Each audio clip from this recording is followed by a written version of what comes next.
topic one.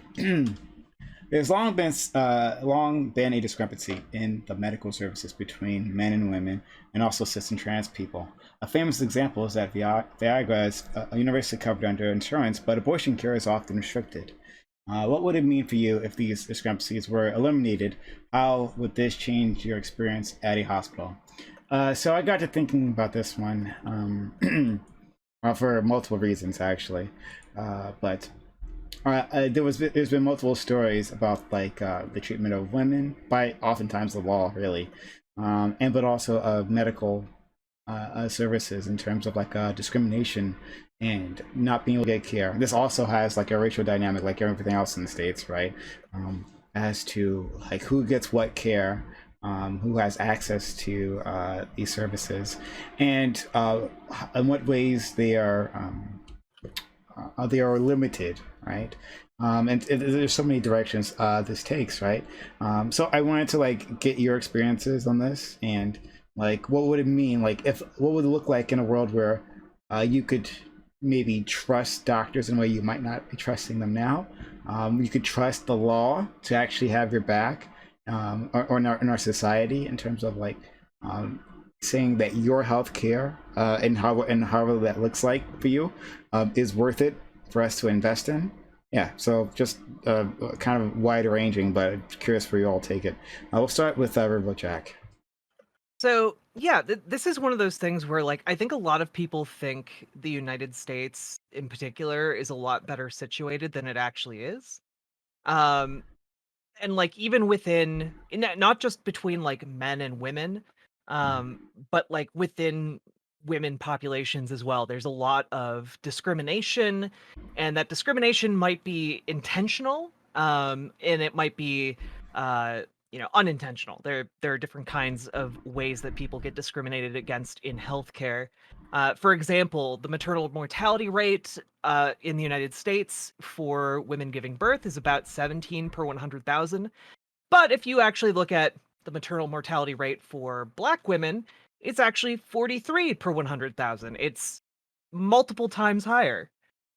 So just like stuff like that, and you might be able to put that down to monetary barriers preventing certain populations of women from being able to access the healthcare they need to have healthy bodies, to have healthy children, etc.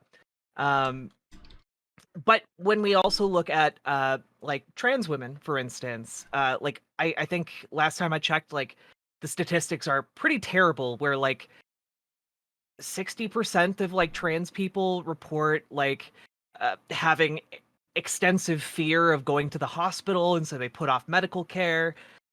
Something like 30% to 45% of trans people report receiving like verbal harassment or outright refusal of care from their healthcare providers.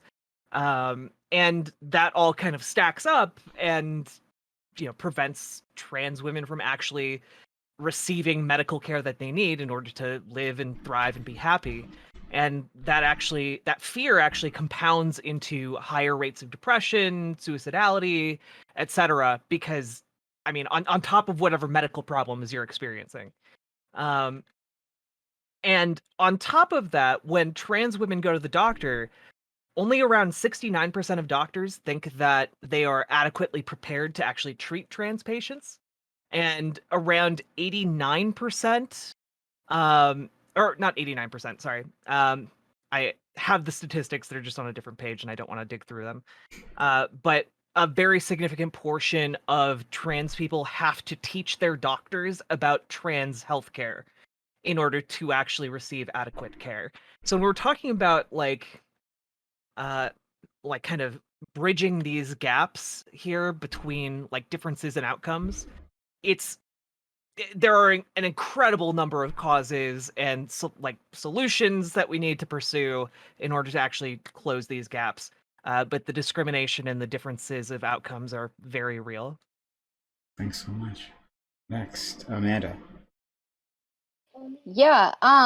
So uh based Riverboat Jack's entire dialogue there and agree. I personally had my own experiences in regards to, uh interacting with doctors and such. And one of those was a time in which that I was at a doctor's office and my physician was not listening to me, and instead of actively listening, decided to ignore me and speak to my then husband at the time to try to get my health information, which was just crazy to me. He basically just ignored that I was even there.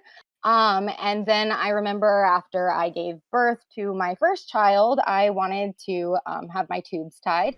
Glad I didn't have amazing son now, but they wouldn't let me. There's like standards with age and how many kids you have in order for them to go ahead with this surgery, as opposed to, you know, a male who can go and have a vasectomy, just walk in, schedule an appointment, he's in and out, no questions asked. They don't need to have permission from the significant other, their spouse, wife. Whereas was supposed to get permission from my husband as well, because I also wanted to have my tubes tied after my second child. And then, like, with birth control and stuff, we all know that access to birth control lowers pregnancy rates.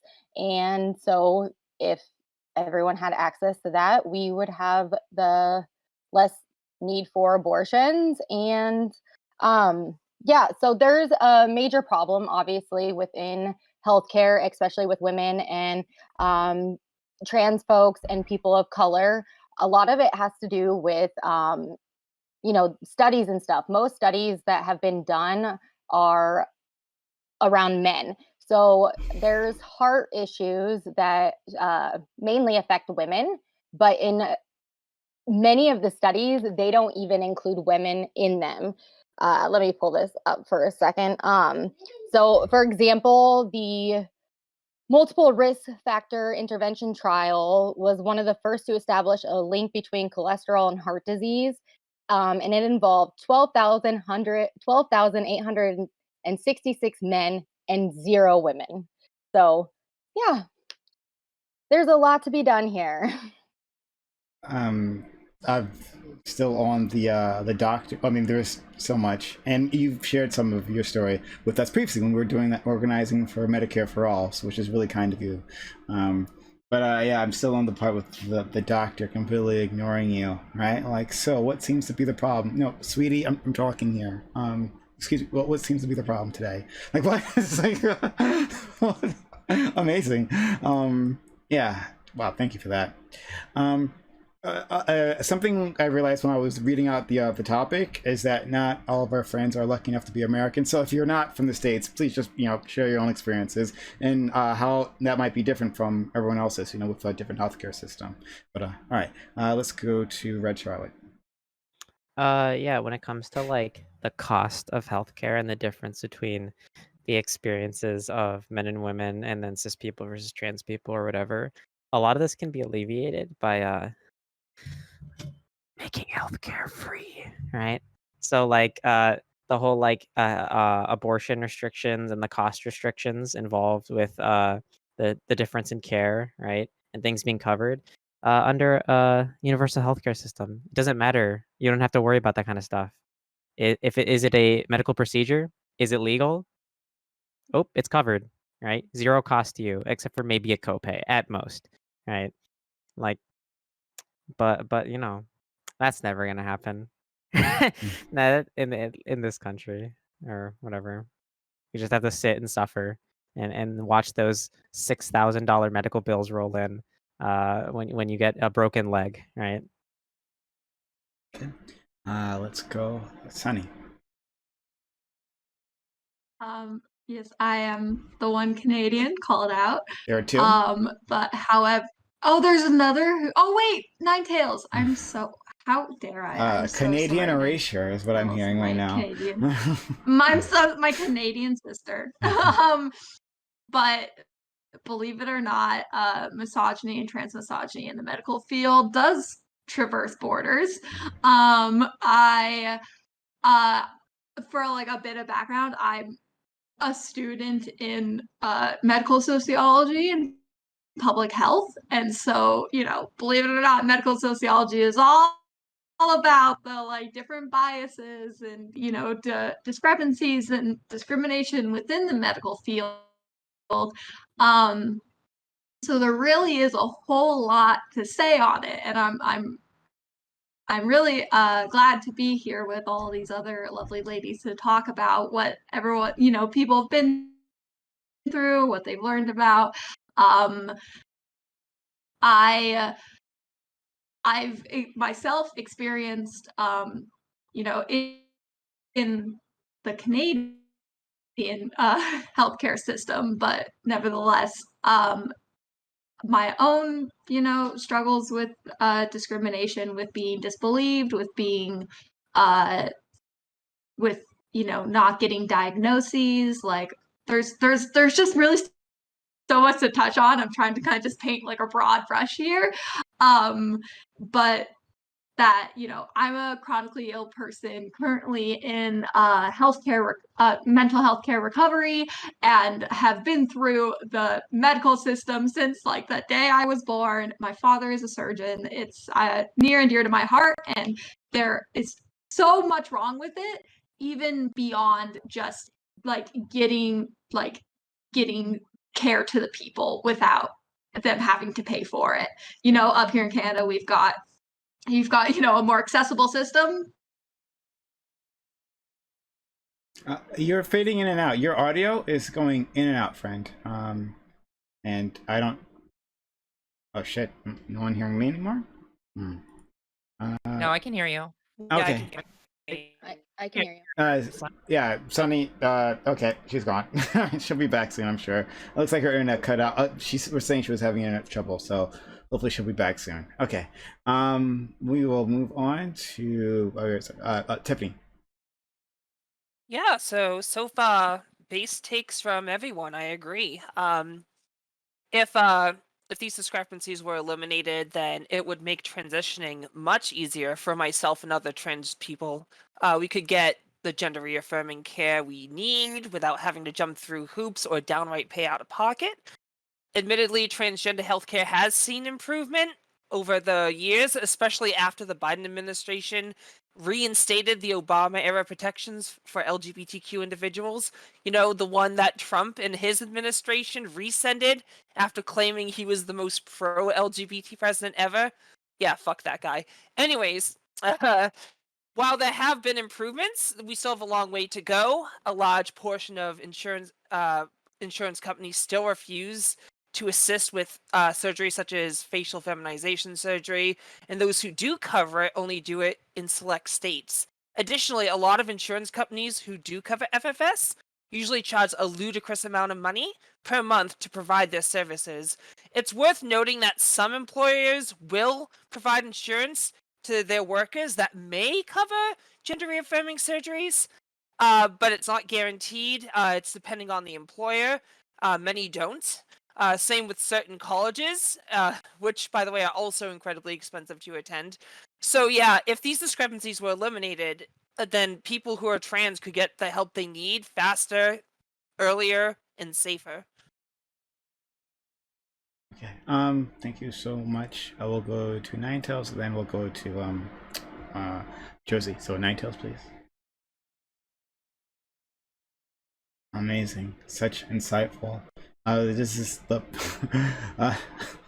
amazing Canadian streamers. It's my hotkeys, not me. Okay, sure. Okay, your hair is beautiful. Yeah, your hair Yeah, looks exactly. really nice, actually. Yeah. So many excuses. Oh, thank you. So yeah, one thing we can definitely do is also fund healthcare systems more. The more intervals we have between appointments, the less likely people, or sorry, I should say, the more likely people are to miss them, but not like as their own fault. Like just more likely things come up in between and life circumstances change. Definitely COVID has had a huge impact on me because I've basically just, because of the psychological drama that I've been put through internally from it all, I can't even stand the idea at the moment of getting my bottom surgery, which I'm ready for, but yeah, I don't even want to go to the clinic. Now, I will point out the clinic I go to is amazing. I basically only had to have a nurse practitioner talked to me for like some time. I also kind of put off taking hormones at first, just because I wanted to be extra sure about where I was. And and at that point, I just had to talk to another doctor who was like a specialist in this, and then I got approved. So I was very happy about that process, and that I didn't have to do a therapist appointment because my psychologist appointments take every 3 months. Um, Transgender therapy is very important, so I think having the funds to have that more available will help a lot of people. And this is probably lacking in Canadian rural areas. Actually, I was going to point out a lot of transgender people in Canadian provinces probably have to travel to urban areas, which definitely increase the costs of things. So I think it should be like mandated that all clinics have like services available uh, in both Canada and the U.S. But I do hear that's a problem here in Canada. Okay, thanks so much. Next, Josie. Yeah. I just want to point out before I get to my points that this is the first Twitch panel I've been on where there's like 5 trans identified femme people here. Like I'm just in love with that, and we're talking about healthcare and discrepancies. So we're going to really probably get into the nuances of trans healthcare. Riverboat Jack was stating a lot of facts that were coming off of this page of the U.S. Trans Survey, I think, when it comes to healthcare, and it's absolutely true. Um, More than 3/4 of respondents who wanted hormone therapy related to gender transition, only 49% ever received it. And, like, that's, like, some of the basics, right? 1/3 of respondents, who had seen healthcare provider in the last year reported having at least one negative experience being the trans, such as verbal harassment, refusal of treatment, having to teach healthcare providers about trans people to receive appropriate care. So that's, like, 1/3 of all trans people are going through this. Now, the easy answer is universal healthcare, right? Obviously, universal healthcare, Richard is 100% right, that's how we get it. Now, I can go into more of like the discrepancies, but I'm going to start talking about some of the things that have changed in the administration.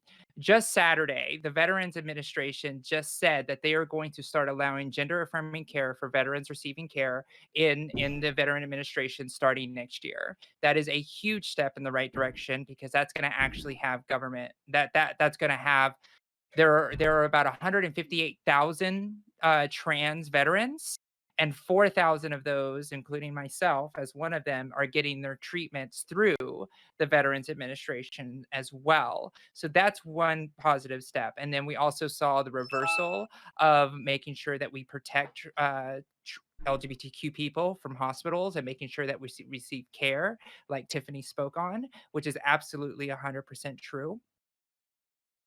We have the the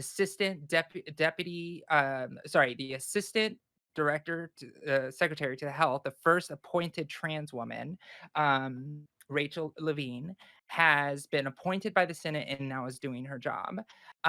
What that means is that we're going to actually start seeing some real developmental changes in the next 4 years of the administration while she is working to make sure that we are actually have things like actual medical schools that are regulated. For example, there is a governing board for cardiology, but there's no governing board for trans related surgeries. There's no medical board for trans related healthcare.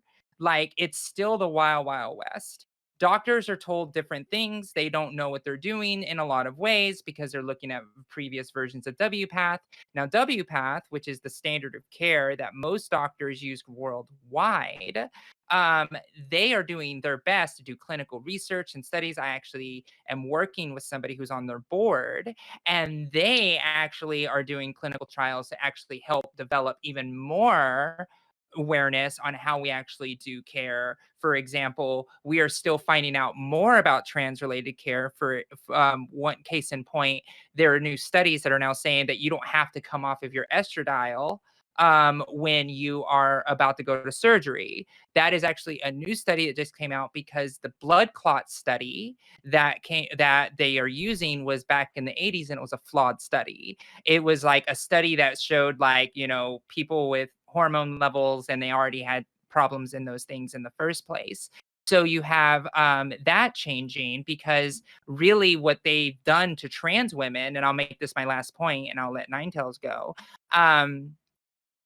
The oh my goodness, I had a final point that was gonna seal up everything that I was gonna say. It's Oh no. okay. I Okay, rubbed off it's on okay. you. Okay, what did I just say I right talked about before? the estrogen thing, and then Oh yeah, yeah, that's right. So thank you so much. That got me there. So when we look at trans-related healthcare and you start looking at side effects of like medicine and trans medicine, they just start listing off the side effects that you have when you have estrogen in your body. So cis women have the same exact side effects that trans women do when it comes to the body and all of the different things that you deal with. Guess what? Like cis women that have more higher opportunities to have blood clots. They have higher opportunities to have osteoporosis, but they make it seem like, oh, if you go trans, these are the things that are going to happen to you. It's like, that's just the cost of being a girl with the medical transition. So there's a lot of fear mongering that exists, and a lot of it goes back to what Amanda was saying, is that women don't have domain over what they want in their bodies. So when they say, oh, this is going to hurt you, it's like, no, it's not. It's going to help me. And the way that medical literature is written for trans people, it's like side effects, side effects, side effects. You're going to become infertile. It's like, that's what we signed up for. Stop trying to scare us out of the thing that we need medically.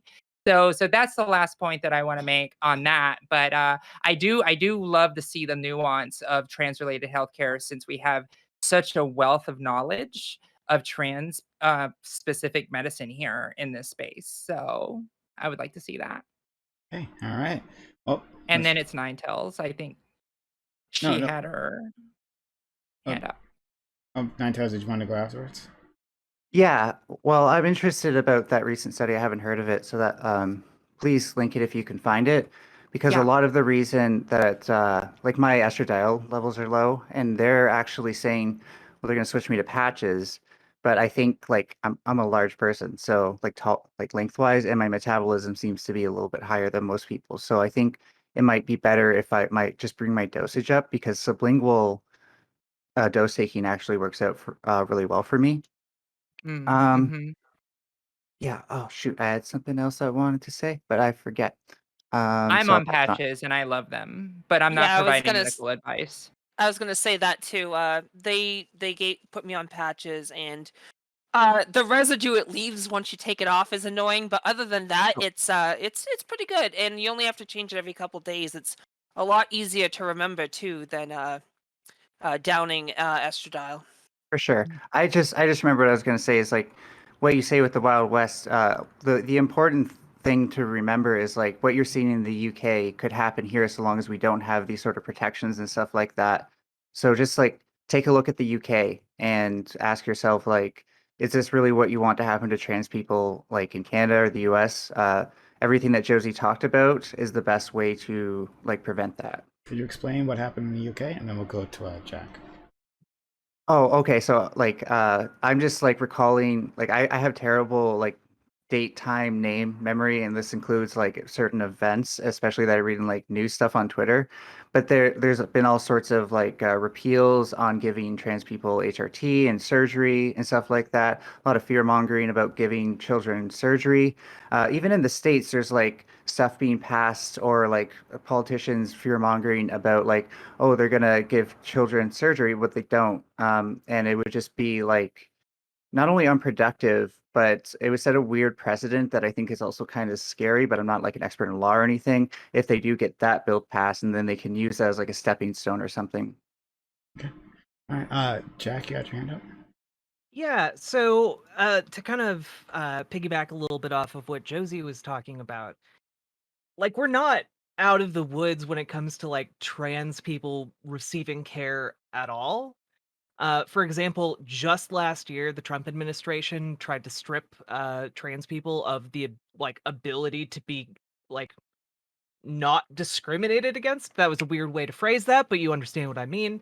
Um, Essentially, they wanted to roll back protections that had been passed by the Obama administration, that said, hey, you can't discriminate in healthcare, in providing healthcare to trans people because they're trans. And the Trump administration basically said, no, you should be able to discriminate against trans people. And their interpretation was essentially that a transgender person could, if a healthcare provider just decided they didn't like trans people, refuse to provide care for them at like a doctor's office for a checkup, for example, or uh, refuse to treat them in the ER. Like different, all of these things like could happen at any step in healthcare. So like we're not far away from that. And in fact, the protections trans people currently have are still on that same shaky ground. Even though the Trump administration's attempt to roll this back ultimately failed, it's still something that is not settled. So it is still very much a wild, wild west type situation. And when it comes to like trans people going to get treatment, I posted a study in the voice chat if anyone wants to take a look at it about essentially trans people. So it was a study from 2016. Approximately 1 in 4 transgender people are denied equal treatment in healthcare settings. And they basically, studied around 3,486 people between 2008 and 2009, and basically found that around 30% of transgender patients delayed or did not seek healthcare due to that discrimination. And if those people had to teach their doctors about trans healthcare, they were 4 times more likely to like delay their treatments because they lost trust in their doctors. And so like this is like just huge endemic problems, and it stems from issues with education on like doctor education, not including like trans people, which by the way, that's one of the reasons why, you want diversity and inclusion in your education systems, because hey, guess what? It's bad if you're a doctor and you don't know how to treat trans people. It's also bad if you're a doctor and you have only ever studied on men, and then you suddenly have a woman in your office, because guess what? Men and women have different bodies. It's wild that way, So yeah, this is why you want more diversity in education, and why you don't want to close trans people out of the already limited healthcare options that they have. I think it's always startling when out of nowhere suddenly a woman appears. Like, Wait, quantum theory is wild, Yeah. anything can happen. We'll go to Amanda and then Tiffany. Yeah, I was just going to make a quick point in regards to like trans issues and stuff. And while, Trump is out of office and whatnot, a lot of states are hyping up on trans legislation. And just this past session here in Iowa, there were sports bans and bathroom bans, and just a whole bunch of legislation directed at trans folks. And it took businesses to lobby against that because they realized that not being friendly to the LGBTQ community was affecting their business. And so while I think it's great, that those laws didn't pass, I think that it's also bullshit that it was because of money incentives like these. Yeah, that's my point. Amanda, no. So what state were you talking about just now? Iowa. Okay, because I was thinking also what happened in Georgia, right? There was the was it trans bathroom law? I think it was No, Tennessee. Okay. Tennessee's a bathroom one. You have Arkansas as a healthcare one. You have like Florida, Montana, North Dakota. What was and a few were sports bans. You have Texas. Yeah, in like 30 states they have like sports bans introduced. And- yeah, whatever. 33. In Georgia, it was something specific. Remember, like a few years back, and then like a lot of corporations, like That was the fuss heartbeat over- bill. Was it the heartbeat bill? Yeah, that was the abortion Yeah. thing. That might have They been were Yeah, like- abortion, and okay. Yeah, it was literally like I think it oh, was North Carolina. Yeah, North Is the Carolina. one you're That's thinking what. about. No. The That's heartbeat the bill in Georgia. NAACP one. Okay, yeah. The heartbeat bill in Georgia was basically, if a baby has a heartbeat, fetus has a heartbeat, can't get an abortion. And then Disney was like, because all the movie studios film in Georgia because of Yeah. the tax breaks. They were like, if you pass this bill, we will literally never film a movie in Atlanta ever again. Yeah. Yeah. But they did But pass it. Texas just They- passed it. Did Texas they? just did. I'm Texas almost just certain did. they did. So I- yeah. let me see. But there's so many of these. I know we're a little confused. Which one is which? Because there's so many of these things happening. This is what the Yeah. point of the conversation. So Like okay. super behind on Yeah. this even. Yeah. Right. Sorry. So yeah, they did pass. Even here in Iowa, the abortion bill did pass. But what happened was organizations like the ACLU and whatnot fought back against it, and it was ruled unconstitutional. So yeah. Oh, thanks. We'll go to Tiffany and then Jack. Yeah, that All was right, right. sorry about that. Mhm. Yeah, Oh, so sorry, I didn't mean to have my mic. yeah, Jack was bringing up the same thing I was talking about in my opening statement about the policy that Trump rescinded. And I just want to point out that it wasn't just doctors that could discriminate against you; it was also insurance companies as well. It was pretty brutal, and it was a big deal. And while it's fine now because the Biden administration reinstated it, the problem is it could happen again. Who knows what's going to happen if next election Republicans take over again?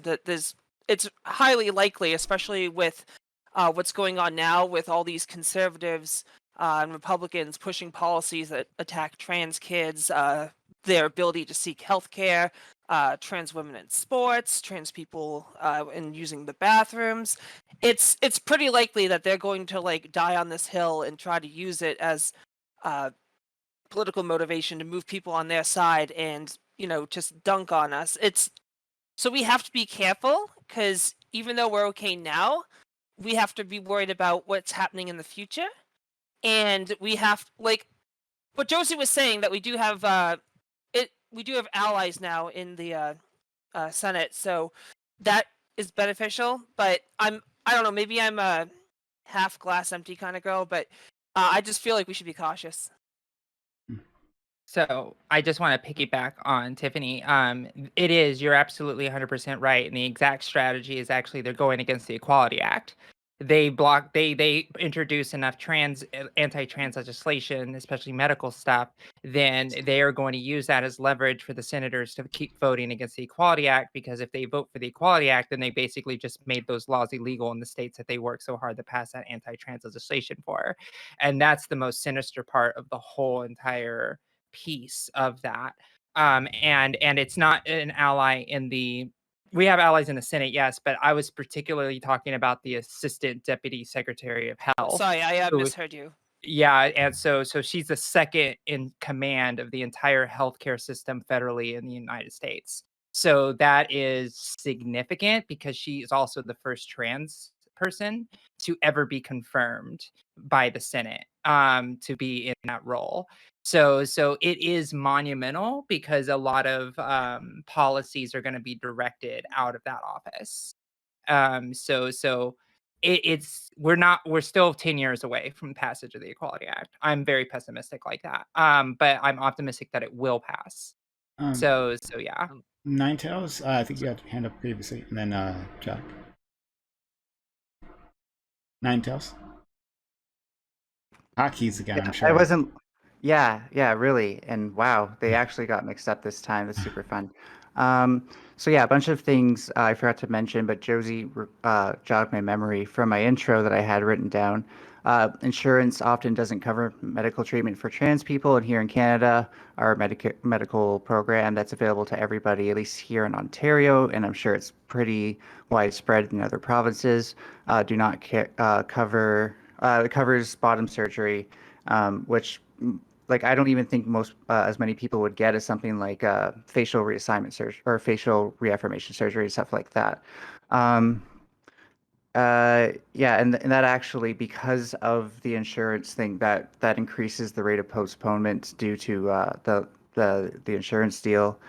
And I forget if the question, because the second question is kind of screwing me up and I haven't had time to look it up. I forget if the second question is also just about female healthcare in general, but anti-abortion heartbeat laws are getting struck down at least. And I think with that, I think that it's a tit for tat thing because I hope one of the things that will open up in somewhere like the US, where it's very divided among states, is the ability to travel. So allowing hospitals and stuff like that to treat patients that aren't from that state. And we should also encourage insurance companies to provide such treatment when, they're forced in that position. Jack, and then Amanda. To kind of echo Red Charlotte's opening statement, like so many of the problems here would be solved by just having a Medicare for all style system that doesn't lock healthcare behind paywalls. That would really solve like 80%, 90% of the problems that we're talking about here. I think anyway. But I was just saying though that like we need to make sure to cover all the surgeries. I'm sorry to Mhm. jump in and point that out, but we need to cover all of the surgeries as part of that fight. Oh yeah, I believe that the Medicare for all proposal does cover all trans surgeries. But I could be wrong about that, I suppose. That would be Um, amazing.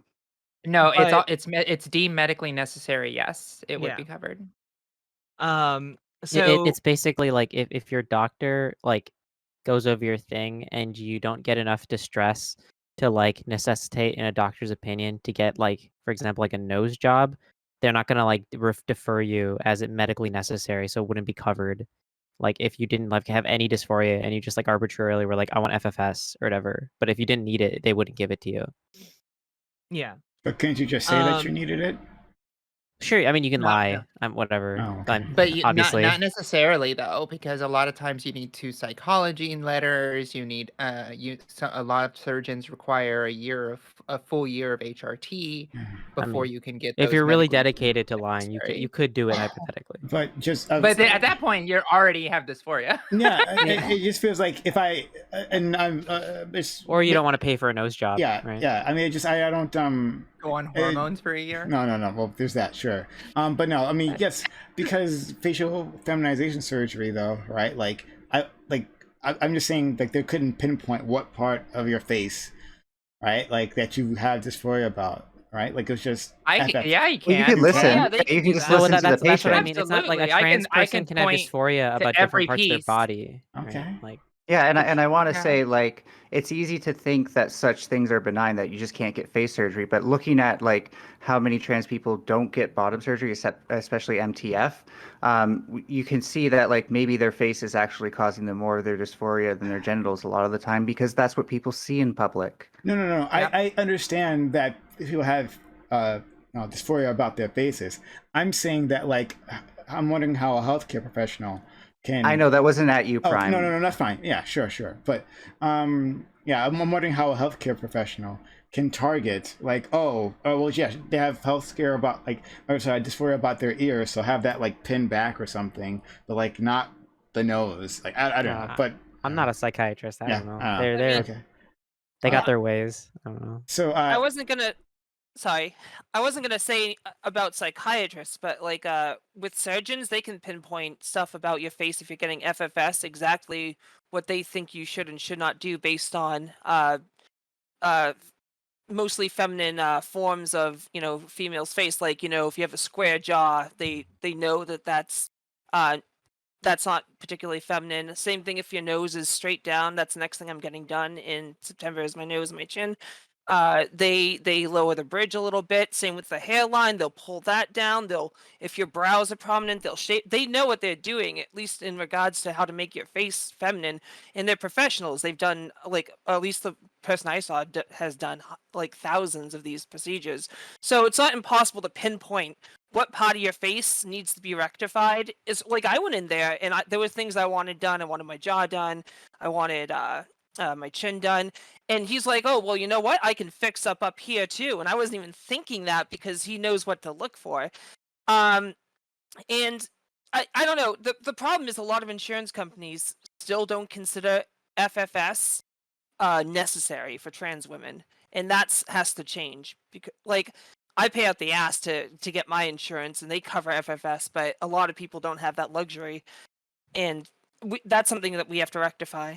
So let's go to Jack. Sorry, I'm like now I'm super curious about this, but I'm gonna throw off the whole panel. So Jack, I interrupted you. I apologize. Sorry, really quickly. I just want everyone to know when Jack was talking, I rolled my eyes and it was directed at my son and not her and her Don't stance worry. on Medicare for all. Okay, sorry. But I mean, I don't imagine that if we're in a position to get Medicare for all, that people would be opposed to like medically necessary like facial feminization surgery. And I think the argument that like facial feminization surgery would be medically necessary for a lot of trans people, I don't think that would be terribly contentious if we were able to get to the point where we're able to pass Medicare for all. And that's the problem, the getting right. to that point. Right. And like until we do, like Tiffany's absolutely right. We need to have health insurance companies cover like facial feminization surgery and like a lot of the other things associated with transitioning. Like my health insurance, I pay like $400 a month for it, and like it doesn't cover half of the things that I need just on a regular basis. But that being said, one of the other major barriers is just the way, and this might not seem initially related to healthcare, but it informs a lot of the people who participate in providing healthcare, and um, I, it's the way that like media presents health information about both women and like cis women and trans women, um, and there's a lot of misinformation and a lot of a lot of wrong-headed ideas floating around out there. Like in my opening statement, I talked about like maternal mortality rates in the United States, and they're actually pretty terrible compared to like other developed nations. And but there's this idea that like giving birth in the United States is super safe, guys. It's not a big deal. Just don't get an abortion. Just give birth, give it up for adoption. No risk to you. It's a-okay. And that's just not the case. Or when we look at like the medical information and the way that the media interprets studies about trans people when it comes to like trans women in sports, for example. There's so much misinformation and misinterpretation of studies and data surrounding that. In fact, I covered this on my stream yesterday. NPR had a story talking about Laurel Hubbard, who is the first openly trans woman to qualify for the Olympics. And in the section of the article where they talk about like, well, some people disagree with Laurel Hubbard going to the Olympics. For example, this study that was put out in the British Journal of Sports Medicine showed that trans women, even after a year on hormones, still had a had an advantage over cisgender women in sports. Well, if you actually look at that study, the advantage that they found was not when it comes to like strength or muscles or anything like that. In fact, after a year or two on hormone replacement therapy, the advantages that trans women have actually like become negligible. They reach a level of parity with cisgender women, according to the study that was cited as like evidence that Laurel Hubbard might have an unfair advantage. And the one thing that they found was that trans women might be like 9% faster on average, which you might be like, wow, I mean, that would be a really unfair advantage, right? Except that you can attribute that higher speed to the fact that trans women are on average taller than cisgender women.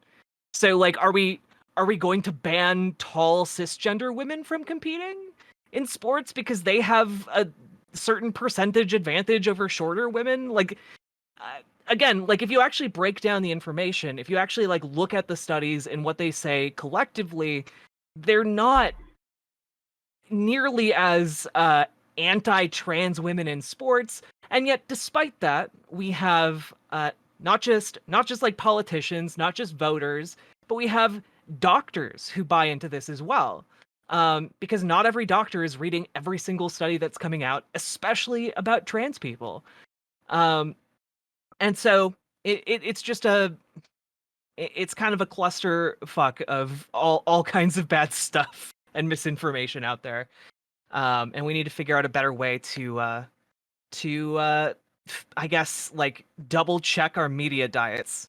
Have a bit of um skepticism and put that extra effort in. So, can we ban tall people in general? They fill me with rage.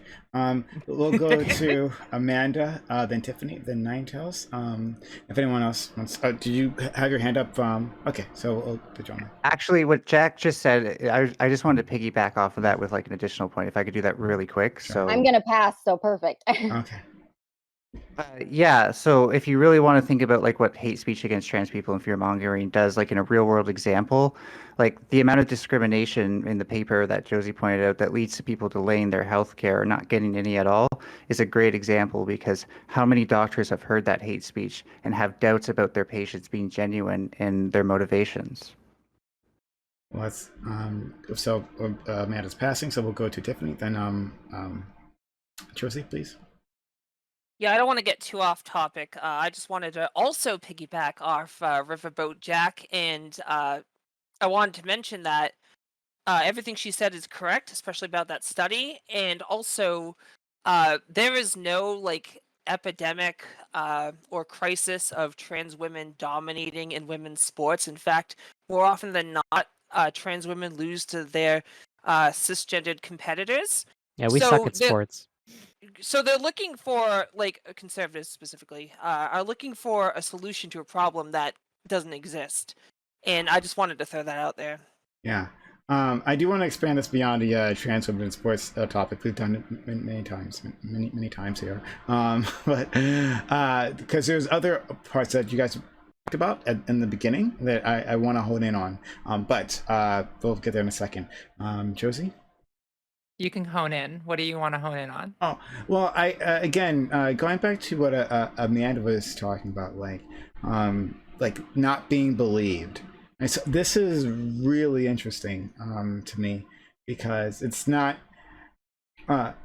when you hone out, when you put race into this is the thing that happens where like, for instance, doctors won't believe that a black person is in a certain amount of pain, or I think that you can take more pain than you actually can, that we have some sort of superhuman thing about us, right? That's true for me, but for all the rest of us, it's like, so there was an article talking about this husband, right? His husband, whose wife went into to give birth, and she managed to give birth, but there was a problem after she was experiencing, and then like she was not believed, right? And the husband was like in despair as this was happening, like, hey, like talk to my wife, right? Like, I'm trying to get the staff, and they're like, no, like the doctor said it's fine. They ignore them, and she died. Right? And he was in complete despair in this article, talking about like, I should have done more, but in the end the problem was that it was a woman who was not believed, right? You see this a lot in African American communities, but like, as Amanda showed, like, you can be white and they can ignore you as well.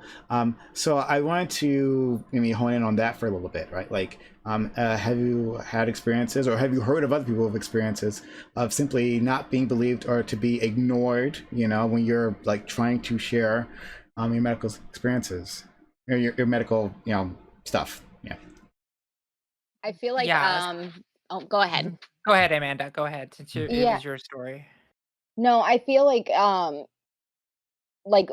women and trans folks have to be advocates of their own health in a way that it crosses a line to where doctors will sometimes like make you feel aggressive, and then like further stigmatize you because they're not listening, so you're getting upset, and then it just creates this a circle of a frustration, not just with like me, but my doctor becoming frustrated as well. And then it's even more dismissive.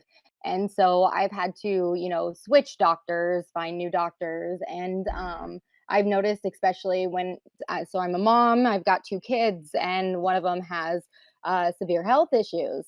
And so often it was, oh, because so it's my oldest daughter. It was, oh, you're a new mom. You're a new mom. Well, lo and behold, mom was right. She actually has health problems, and it took 3 years for us to actually figure out what was wrong. So she lived in 3 years in extreme pain, and like it's just very dismissive, and I'm sure it's so much worse for trans folks. And yeah, I'm very interested to hear all the rest of the panel stories. There was a woman who used to come on this, come on a while ago. She talked about her experiences as well. She was diagnosed with a certain disease, and for years, I mean, like at one point, but for years previously, when she was complaining this as a young woman in school, they thought like she was just trying to get out of school. Like that was her focus, right? When she was in pain, she was suffering, and it just took forever for doctors realize, oh, like, oh, maybe she knows her own body like better than I do, right? So maybe let's try to take whatever she's saying seriously. So it's like I'm getting flashbacks from lots of different stories I've heard from many people. So I guess Nine Tails then, and then you want to go? Do you want to go next, or do you want to go next, Josie? Since you were okay, we'll go to Josie and then Nine Tails and anyone else. Okay. So I don't have the experience of like the only experience I have are trans related experiences when it comes to like my healthcare and not getting what I want. A lot of times, and I think a lot of trans women have a lot of issues when they like try to talk about their way they want to be treated. For example, like a trans woman will go in and be like, "Hey, I'm not feminizing. Like this, what you're doing isn't working. I need something then you kick it up a notch, right? Like because it's not working." And the doctors are like, "Oh, we'll check your blood in 6 months," or "Oh, we'll check your blood in 3 months. Keep it going. We need to see where the baseline is." When we know in our bodies, we're just like, "Hey, like, I'm growing hair again, or in places I'm not supposed to be, or I'm starting to get a smell that I'm not supposed to have anymore." Like those things can happen, and then. Oh yeah, Prime. There, you need to do your research. Find out what a transition does. HRT is magic juice. I'm Yeah, going it to have to is. look this up because now I'm very curious. But go ahead. Oh my gosh. Yeah, I think every person should just go around and be like, "What is your favorite thing about HRT?" We will probably all have different answers. It's magical. Anyways, so I wanted to bring that concept of not believing women and trans women, I mean all women, right? Um, and how that affects the payment stuff. So like Riverboat said that she pays about $400. My company and I combined pay about $600 a month for my healthcare because I work remotely and my job is in DC. So I have to pay even a more exorbitant premium because I'm here in California. And what happens is when you start asking for these procedures and the doctors don't believe you, then that's the one scrap of evidence that an insurance company needs to deny you your coverage. So a lot of times you have to find a doctor that is on your side first before you're even like, so do you support trans issues? Have you ever had a patient get covered by insurance before for FFS or these type of surgeries? And if the answer is sometimes or no, leave because that doctor is not advocating for the patient to be able to get the insurance that you can get. And that's one of the layers of the not believing piece that exists. And those barriers are very, very extreme. And I'll get to the I do want to talk about a point really quickly and then I'll pass it over to Nine Tails. So like I said, I have really great insurance. I work for a national trans organization. Like it is a an organization that is led and run by trans people for trans people and all of this stuff. And I get really great insurance for a trans person. I still have to go out of network for my bottom surgery and I have to pay up front and that reimbursement takes almost a year and a half. So I have to pay up front for those type of things. Facial feminization, if I'm lucky, I can maybe get it paid and covered by the doctors I'm trying to get, but I have to get 2 letters from the psychologist. So now I have to go not only to one psychologist, I have to go to two, and then that other psychologist got to believe and understand what it is, because sometimes psychologists are like, oh, I'm not just going to see you once for one appointment to say you're diagnosed with gender dysphoria when it's effing obvious. Like I walk in the room and they're like, oh, you're trans man. I'm like, you want to be? I'm like, no, but because it's like that could be a thing that a psychologist could see. So they'll be like, well, I don't usually give letters until like 5 or 10 sessions. Well, those sessions can cost you $250 a pop. So now you're paying thousands of dollars just to get a letter to say I have this thing that it's so clear as day that I have, and one psychologist letter isn't enough, which I think is a complete utter problem in our system. And so it all kind of just snowballs, and the idea of having doctors advocate for women's rights and women's issues, and trans issues are lumped in with all of those things. And that's and it costs a fortune or to be able to do it. Like if you have infinite money, you can get everything you want, like Caitlyn Jenner or something. But like if you are a working class person and you're just making it by, the idea of getting facial feminization is like twice the cost of a car. It's like, no, that's not. We don't just have $28,000 sitting around to do one thing, and then you have another 20 to or another 15 to $20,000 for the other thing, and then you have your lifetime of treatment of hormones. Like all that stuff adds up, and we need to be covered for those things because those are all medical necessities. I could not imagine if my HRT was stopped. If somebody like took that away from me, I would be in such a crazy level of distress because it's a medical necessary thing for me. So that's the way doctors should look at it. But anyways, I kind of went on a tangent there. There's like the pros and cons of having like a universal system, and that it's like what we're seeing. It's exactly that problem. It's what we're seeing in the UK, because so the UK having some form of universal healthcare is good, right? Overall, it's good. But because the culture isn't there yet on trans issues, right? The GPs and like the system is so like bogged down that it takes like 3 years to get HRT, right? And like in the US, for example, while it's a huge negative not to have universal healthcare when it comes to trans issues, and basically trans issues only specifically, we have informed consent clinics. I don't have to have one appointment. I go in and I go, hey doc, I got GD, and they're like, okay, here's your prescription. See ya, and that's it, and then you're done. Like day of, like maybe you'll get like a blood test, like your first appointment, just to see what your levels are, just to like get an assessment, and then the next day you come in the week later after you get your blood test back, you get your prescription, and that's it. We had But like they can't do that in the UK. months ago. We had big me and McSway and Wolf had a big disagreement.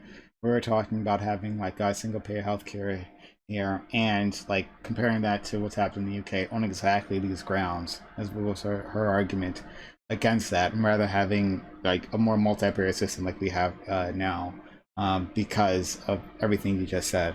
So yeah, it was a big fight. But anyway, I'll go to Ninetales. He's been waiting patiently, and then Tiffany. Sorry, I had a delayed an emergency. Hopefully you can hear me this time. Okay, so yeah, I just wanted to point out some things. Josie's, I forget what the actual results were, but the research thing Josie stated that looked at whether or not people tend to delay their healthcare. That's also, all those things tend to apply to more people of color. You can always generally just expect it to be exacerbated. And this has an even more magnified effect within the transgender sex worker community. It's and 1 in because 4.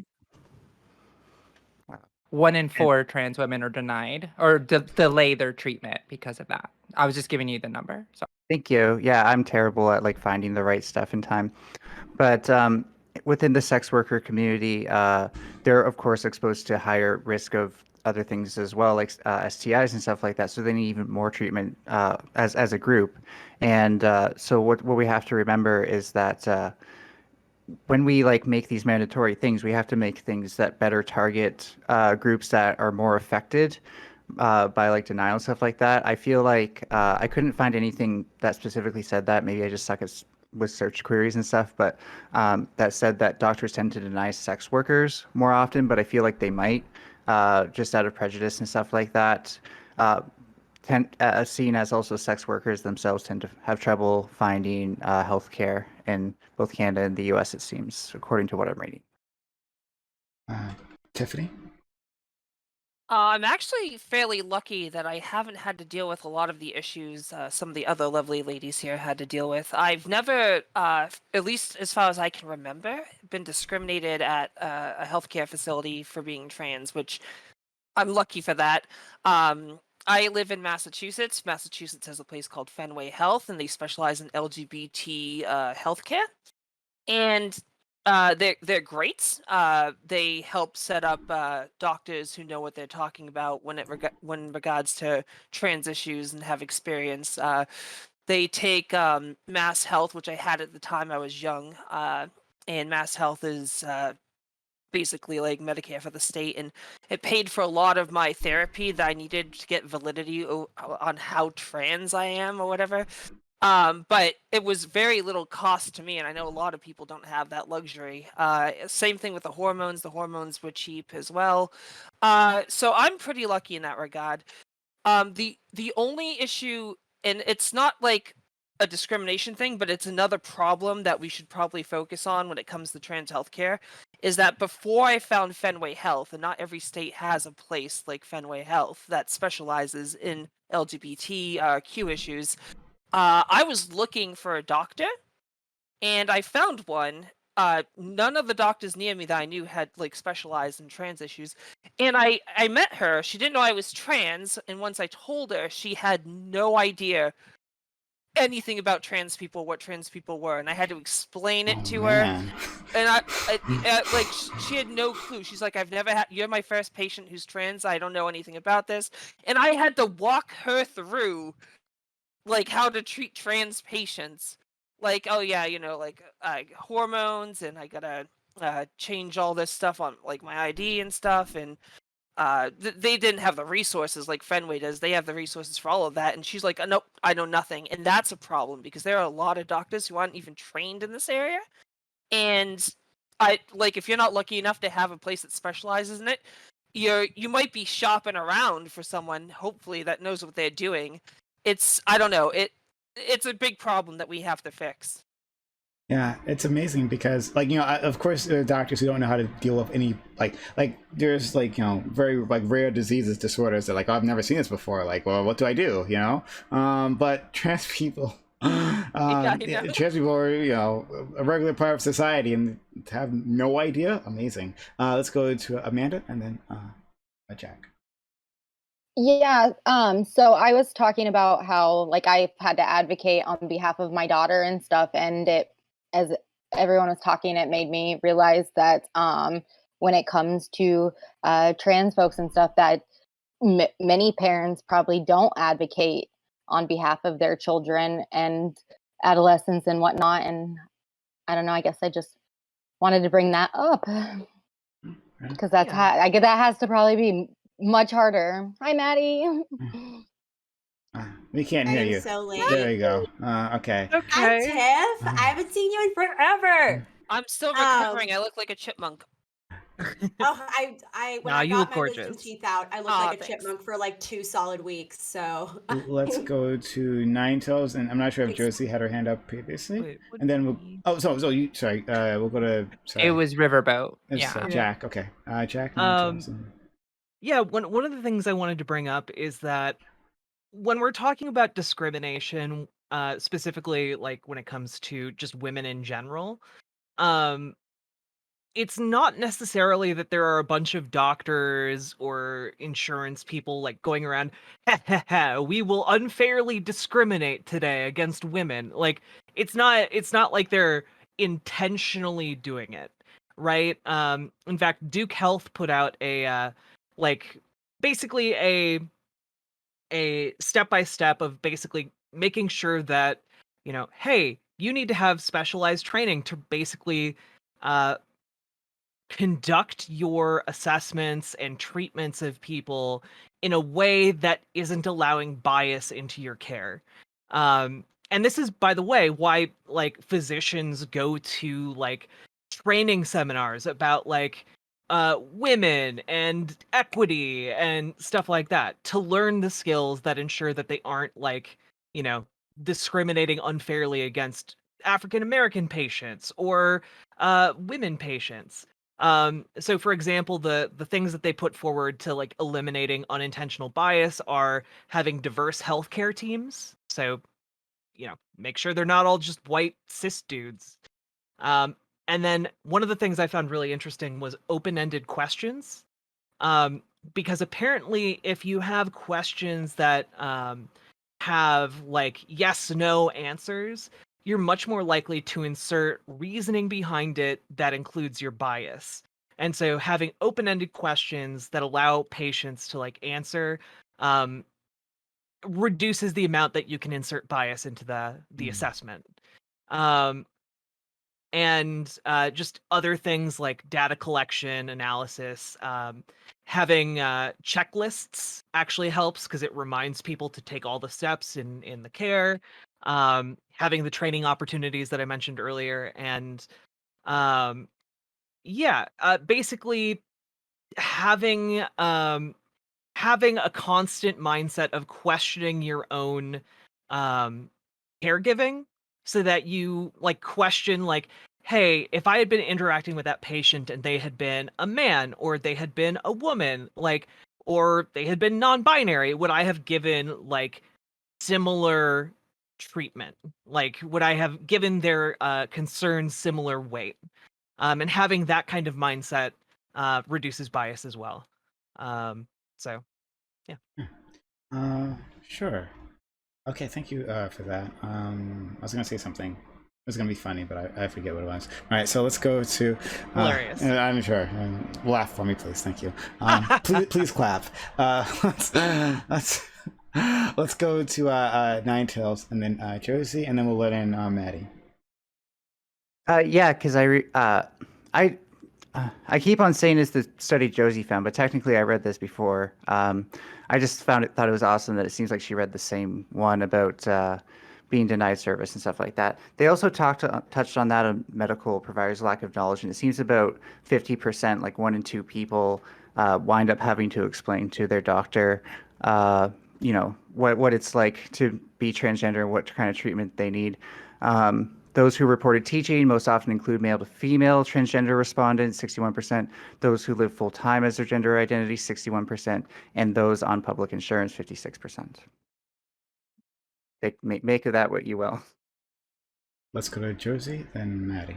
I always love when people cite the U.S. Trans Survey, as I'm running the next version. Like, we're fielding the next version of that 400 and That's super cool. 50 something. Yeah, so I work with all the trans researchers and gender identity experts and all the people. That's a good. Josie, every time you bring it up, I just get more and more like impatient I'm waiting for it to drop. I know. really I want mean, to it's read gonna it. drop. It's gonna drop like an album. No. Okay. So the point that I wanted to bring up was the point that Riverboat was also saying, which was the fact that doctors have to go to seminars and things. And one of the things that there has been a lot of trans advocacy for in the medical community for trans advocacy is actually creating like a school of medicine. So rather than it being like a separate thing to like endocrinology, you would have like trans healthcare. Like you would go to medical school to be like a trans healthcare specialist, like you would like an endocrinologist or a cardiologist, or and any of the specialties, oncologist and things like that, right? So like, I mean, come on, we have dermatologists. You have so many people that deal with like one tiny little specific part of your body, but yet we don't have like a school of medicine for like transgender care that involves surgeries, involves hormones, that involve urology, that involve. So it's a complex school, and And a lot of trans, a lot of doctors that I've spoken to, because I've had to train my doctor. He was a VA, he's a fellow.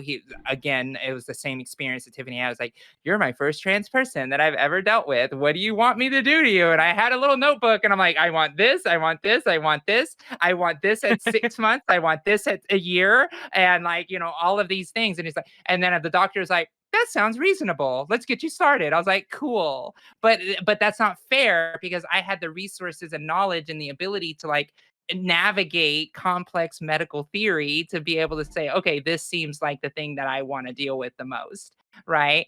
And so we need to start educating. And this not only goes for trans healthcare, this also goes for like pregnancy.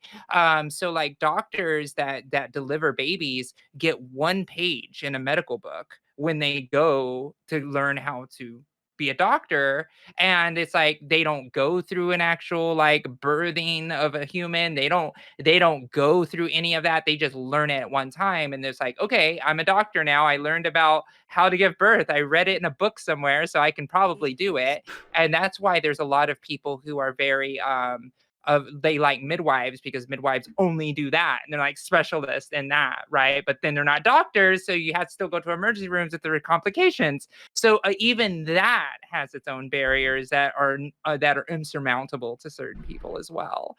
So there just has to be a large level of change on how we teach our doctors and our specialists, particularly. Because I want to see doctors go into med school being like, you know what, I want to be a trans healthcare specialist. Great, let's get them in the pipeline. And the thing is, there is nothing like that unless you want to be an endocrinologist, and then you have to be like go to a bunch of conferences, and then now you're specialized in trans healthcare, and that's literally how it works.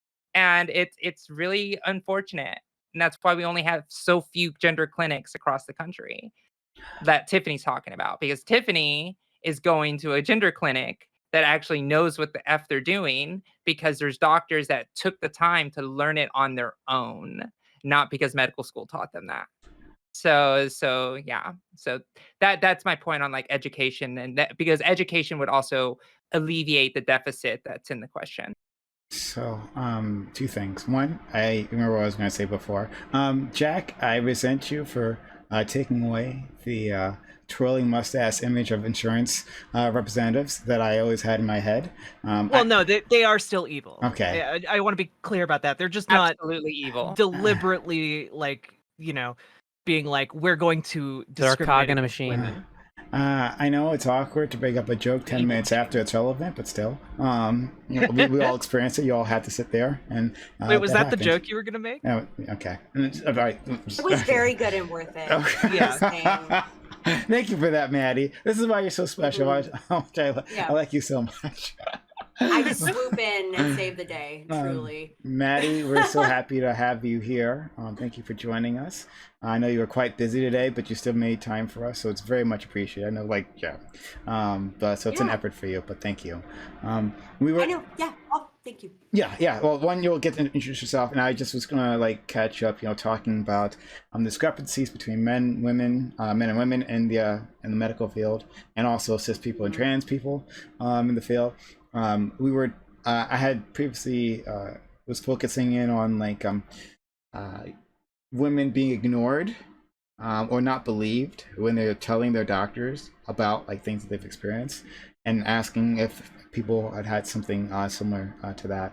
So you can introduce yourself and you can share your experiences or whatever you want to do. Yeah. Was a little late today. For those of you who live in New York, you already know it's your primary day today, and my little agency is working with 2 campaigns that are in the New York primary. So I was wearing all kinds of hats today, getting everything out and organizing stuff and coordinating with the campaign. Real campaign work is just a lot of organization and tabs open. And spreadsheets. So yeah, I'm How glad are you here on election night? Don't why aren't you at a party right now? So my business partner's at the friends and family special party for Maya Wiley. And I'm really jealous, and I I've instructed him to like post to his Instagram story so I can live vicariously. Well, through why, him. yeah, why if you wanted to go to Because like I've been so She's busy all in- day, I just kind of need to not. okay. That makes Um, sense. I like- get that. Mm. I get that on a Yeah. personal level. Maddie, are you allowed to tell us who you're rooting for?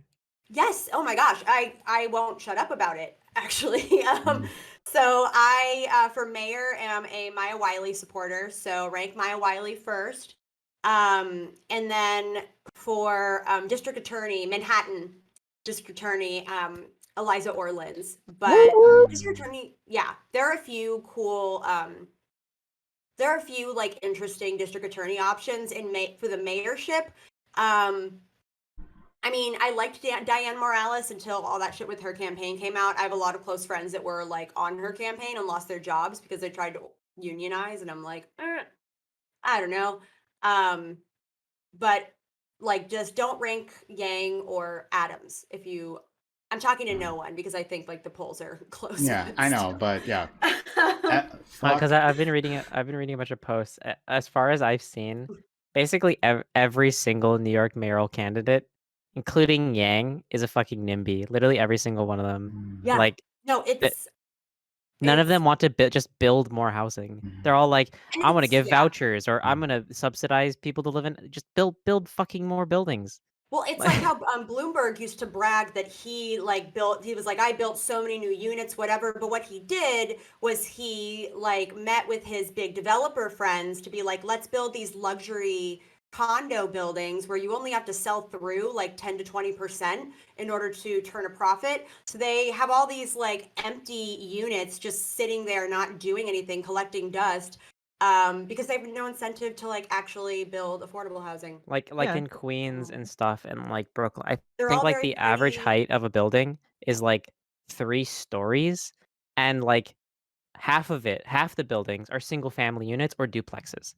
Like the density in the non-Manhattan boroughs are super low, and it's really Yeah. frustrating. Yeah, People the- don't realize that when you go out like far into Queens too. It's like you're literally in like neighborhoods where they're all duplexes or single family The homes. suburb sucks. Mhm. the only like candidate that really seemed promising in regards to like low income housing and getting actual shit done was Carlos Menchaca. I was really sad when he dropped out. Yeah. I really, again, I love Maya Wiley. I think she's fantastic. But yeah, I mean, it's just tough because like it's an uphill battle and it's such a crowded field. But you know what? Our work, we were leading up to today, so I might seem a little manic because I've gotten very little sleep, like working on this stuff. But that's anyone that's worked on campaigns knows that like the lead up to election day is that. So all good. Maya Wiley was leading. Sorry, I know this is I didn't do anything. She was leading. You said she was. She was, because it's just tough because this is the first year they're doing ranked choice voting. As far as I know, So- she lost. Yeah, I mean, I think Probably. Adams It was- is ahead as far as we know.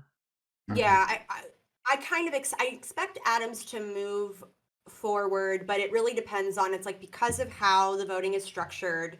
If you don't get over 50%, if one person doesn't get over 50%, then it goes to a runoff where the top two move on. And so that's sort of what we're hoping for, especially because of how crowded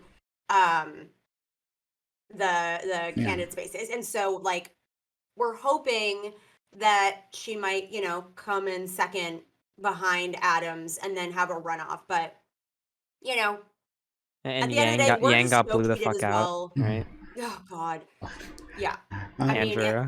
Don't get me New started, York but yeah. politics. Don't Yay! care. I And know. I lived in New York for like 7 years. I miss it.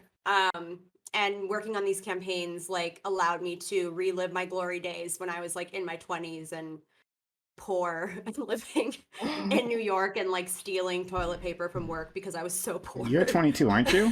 I thought we were. You're 22, aren't you? Yeah, I'm talking about when I was at NYU, Yeah. obviously. A place that I definitely went and got into. If you're 22, then so am I. We're born the same year. We're so young. But yeah, So for the medical thing, I'm so glad, like, this topic,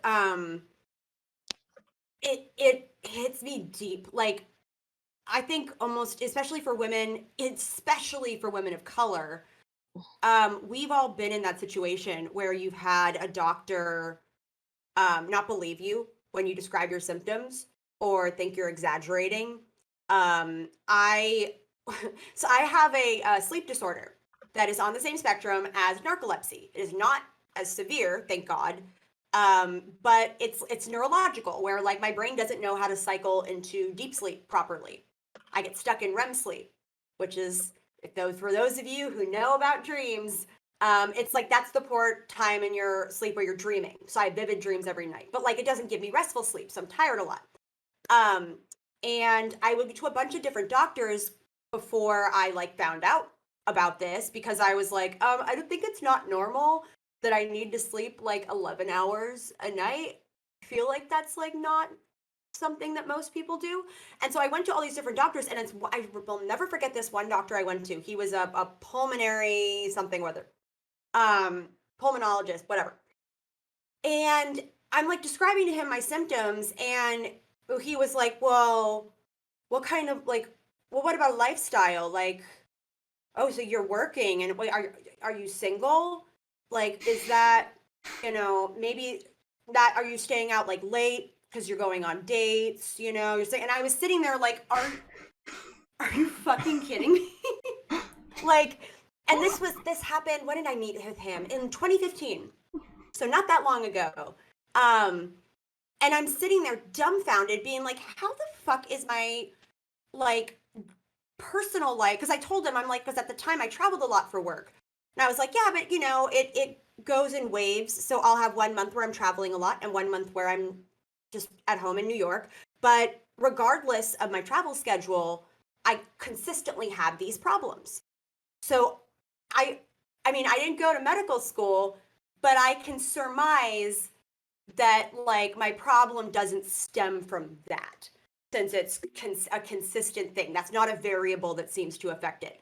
And this guy just would not stop. I literally like, I was supposed to stay for more like blood work, and I fucking left. So I was like, are you fucking kidding me?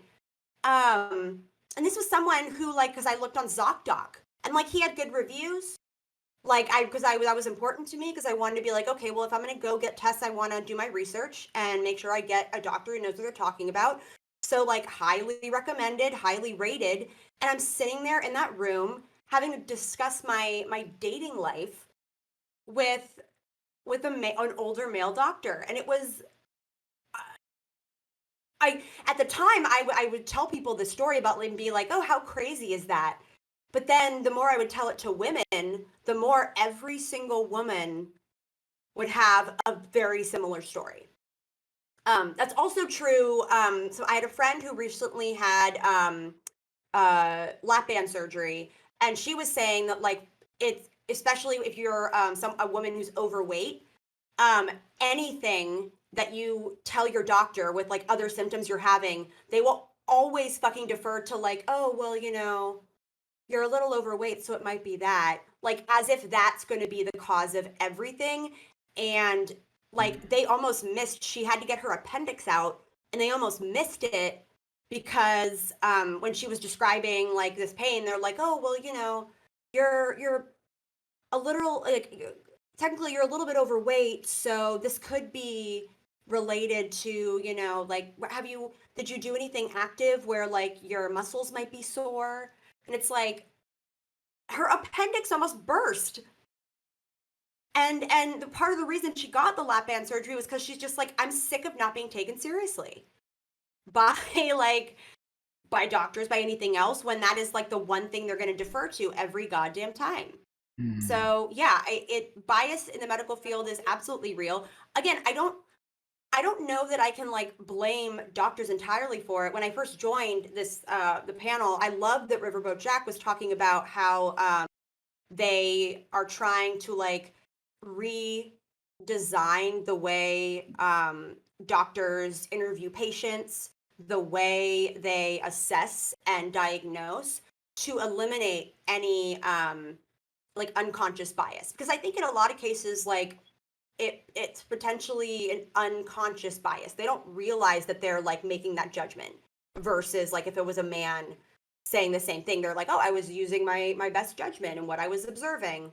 But when we can codify things, it eliminates any like margin of error, or it just significantly reduces the margin of error. And I think the more we can introduce those types of practices into medicine and just how doctors evaluate and engage with patients, it's going to make for a far more equitable and, quite frankly, like accurate diagnostic system.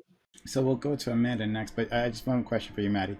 Would the story you described, would you classify that as bias, or was he hitting on you, or both? No, that's the thing. It wasn't a hitting on. It was almost judgy. Mm. It was like, oh, but you're this like, young 20-something woman, like, oh, like career woman. Ah, okay. Wow, like, and so like you live alone, right? You live alone and you're single, and I'm like, yeah. Why aren't you married and pregnant yet? That is a super fair question. No, it was like judgy. Okay, fair enough. Thank you. Yeah. Let's go to Amanda. Oh yeah, that just reminded me of another horrible story that I had. So when I was 17, I got my first pelvic exam for birth control, and of course, pretty nervous and whatnot, and get undressed, and doctor comes in and sits down and pulls up the blanket to get a good peek under there, right? And he goes, this looks really nice. And I was absolutely mortified. I did not go back to an OBGYN until I was pregnant, because I can't even explain how it felt. Like sure, at least.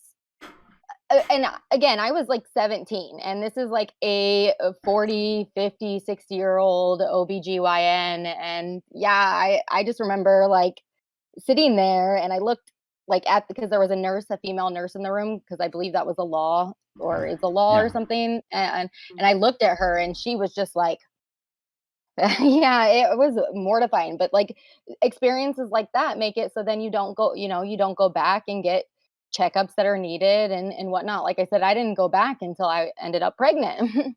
To be the most charitable as possible, like, could it have been like he meant, though this looks healthy, like, but yeah, maybe, I don't know. Yeah, it was just the wording that he used. Like like I don't think he meant anything harmful, but like Okay. Well, fun. All right. Neo Gaia, you've joined us at the very last second. So I will love to well, thank you for being here. Really appreciate it. So you said you had a story for us. First, introduce yourself to the audience, and then you had a story. Please relate that. Sorry, just quickly. She's the reason I knew some of the stuff about the heart and whatnot. She had linked me that study, so I want to give her that shout out. But yes, hi Neo. Neo, please. I'm Neo Gaia. Via twitch.tv/Neo Gaia1. Yeah, I just wanted to come on because the reason I didn't come is because I went to the doctor. But otherwise I would have been here earlier. I just had a story, because the topic that is obviously doctors, the medical system discriminating against women. That's definitely happened to me. So prepare yourself. This is a whopper of a story. So when I was 24 or late 23, something like that, I started having chest pains. Obviously very concerning, right? And so I went to my doctor, and I was like, you guys, like, I was like, I've been having, like, I had chest pains, and I've been fatigued for weeks, and like, this is disturbing. Like, can you please check me out? And you know what the doctor said? It's just stress. Like, he just completely dismissed me and was like, oh, you're young women don't have heart attacks, like, basically. So then I just was like, oh, well, the doctor said that I'm probably fine, But then I got a little better, but basically for the last 7 years, on and off. Not that often, but sometimes I've had chest pains. And I've been through this cycle with 4 different doctors. And so, like, 2 of my primary care doctors, who are men, didn't listen. I got another doctor, and I was like, yo, you do my physical, and I'm pleading my case. And I'm like, I've been having these chest pains, like, that's not normal. They're like, okay, well, whatever. They're just dismissive, basically. He was just dismissive. And then finally, just at the same clinic, it's the guy was gone one day, his day off or something, and I had a woman doctor. And finally, I was like, every time I went to the doctor, I was like, I keep saying and no one listens to me that I'm having like chest pains like a few times a year. That I don't know, someone should check this out, right? Like I'm clearly not dying, but like we should probably do something about this before I just have a heart attack and die, right? So finally, just like happened to get a woman doctor because my male doctor's not there. She's like, oh my god, let's do an EKG. Like it's like, oh yeah, why did the first doctor do an EKG? Like that's such a basic thing, right? And she did the EKG, it was fine, she didn't find anything. So I was a little demoralized, because, at this point, with the third doctor, with the woman doctor, we're talking about, this is like 3 or 4 years into this, so I was just like, I was like, well, they didn't find anything. But then, one day, so it's not just, their doctors are not just like, obviously they're part of society, like, this bias comes from other people, like, I remember I talked to my ex-partner, a guy, and I was like, this is happening to me. I can't believe these doctors don't listen to me. And he didn't really listen to me either. And then they would talk with my family. They didn't. They were like, oh, you're probably fine. You're a young woman. Like, this is probably nothing, right? And I'm just like, so just got no support anywhere. And then one day, I got lucky, like 3 years ago. I got a letter in the mail from some hospital that was like, oh, like, would you be interested in joining a clinical trial for women with unexplained heart stuff? I didn't end up joining it, but I like kept the letter. And I was like, finally, someone. I guess they got it because they got it for some reason, that like they found out, that I had reported chest pain or something. And I was like, well, finally, some fucking medical institution is like recognizing that things that I've been saying instead of just treating me like I'm a woman with anxiety who's just like exaggerating things. Anyway, fast forward to this year, I got a new woman doctor, and she finally referred me to a cardiologist who I convinced to do several tests, but because he didn't find anything right away, which I didn't expect him to, because like I don't have any of the usual like high blood pressure, high cholesterol, anything like that. I was like, oh, I didn't really expect him to find anything on the first couple tests, but he straight up told me like, oh, it can't be your heart. Like he did all these tests. He's like, it can't be your heart because chest pain doesn't last more than a few minutes. I'm just, doing my Google WebMD stuff. Know that there is chest pain that can last like a long time. It's just like a newer thing they're learning about. And anyway, so that was the last time that, not this doctor, but I went to like the cardiologist. Like, so anyway, so it took me like 6 years to convince someone to refer me to the cardiologist. And the male cardiologist was like, oh, like, just didn't present like an old man or a middle-aged man or like some with typical heart things. So obviously I'm not a doctor, I don't know, but I'm like, it was just it's just very demoralizing. Like it's just been a whole thing where it's like, yeah, I don't know. I'm definitely convinced if I was a man, I would not have gotten half of this treatment. They would have just been like, oh yeah, they would have done the EKG like at the beginning. Oh, do you need a new heart? They would have run more tests for you. We can just we'll find so two. Anyway, so I one like is cuter. Like my current doctor, she's pretty sympathetic, so I'm looking forward to going to my physical. But just like she's not a cardiologist, so she doesn't know what to do. Like, so like anyway, I just have to be like a superhero advocate for myself. And I actually remember I saw like a few years ago, there was a segment on John Oliver about this, about how doctors just totally dismiss women's heart symptoms. And how they were looking to die, and then like from heart attacks than men. And like, even though I think men are more likely to have heart attacks, but women are more likely to die from them because doctors don't listen to them. What was I gonna say? Oh yeah, so I saw John Oliver's segment. Basically, it was like, oh yeah, women doctors don't listen to them. And then it was like someone mentioned earlier, if you're a woman of color, it's even worse. Like I'm pretty light skinned, but my name is very, very Spanish. It's a very Hispanic name. So, like, they see that on the paperwork. Anyway, so, like, I'm sure that affects it, too. Although most of my doctors have been, like, of color, mostly immigrants. But, like, anyway, so if I die of a heart attack when I'm, like, 50, y'all know why. Y'all know why, because I tried for many years. Like, you just shouldn't have to argue with, like, 5 doctors to be like, where I'm like, oh, just gotta go to the ER next time I have chest pains and be a huge pain in the ass and be like, I've been arguing with doctors and I'm not crazy. Like, please run tests. Like, Anyway, so like I said, it was a whopper of a story, but just I don't know, just doctor. It's just there's so much bias. Like people see like they're like, oh, you're like you're otherwise healthy and you look so young, and like how could it be a rare heart thing? You know, like oh, by the way, I think recently my father died of a heart attack in his 50s. So like hopefully that will get him to like fuck. I'm like my dad just died of a heart attack. Like, can you please take this seriously? Like, I don't expect that to happen to me anytime soon, but I'm like, oh, finally. Now I wish I had that info to give my cardiologist when he was like, it can't be your heart because heart You're chest like, pain doesn't last more than a few minutes. well, let's find out, shall we? Like, run the tests, sir. Yeah, it blows my mind. Also, like with women in general and just being believed with pain, like I don't know if you've ever seen those videos where they have those like pads, like those pain pads that mimic period pain, like cramps. And then they put it on men to be like, hey, here, and then they up the intensity or they start low and then are like, okay.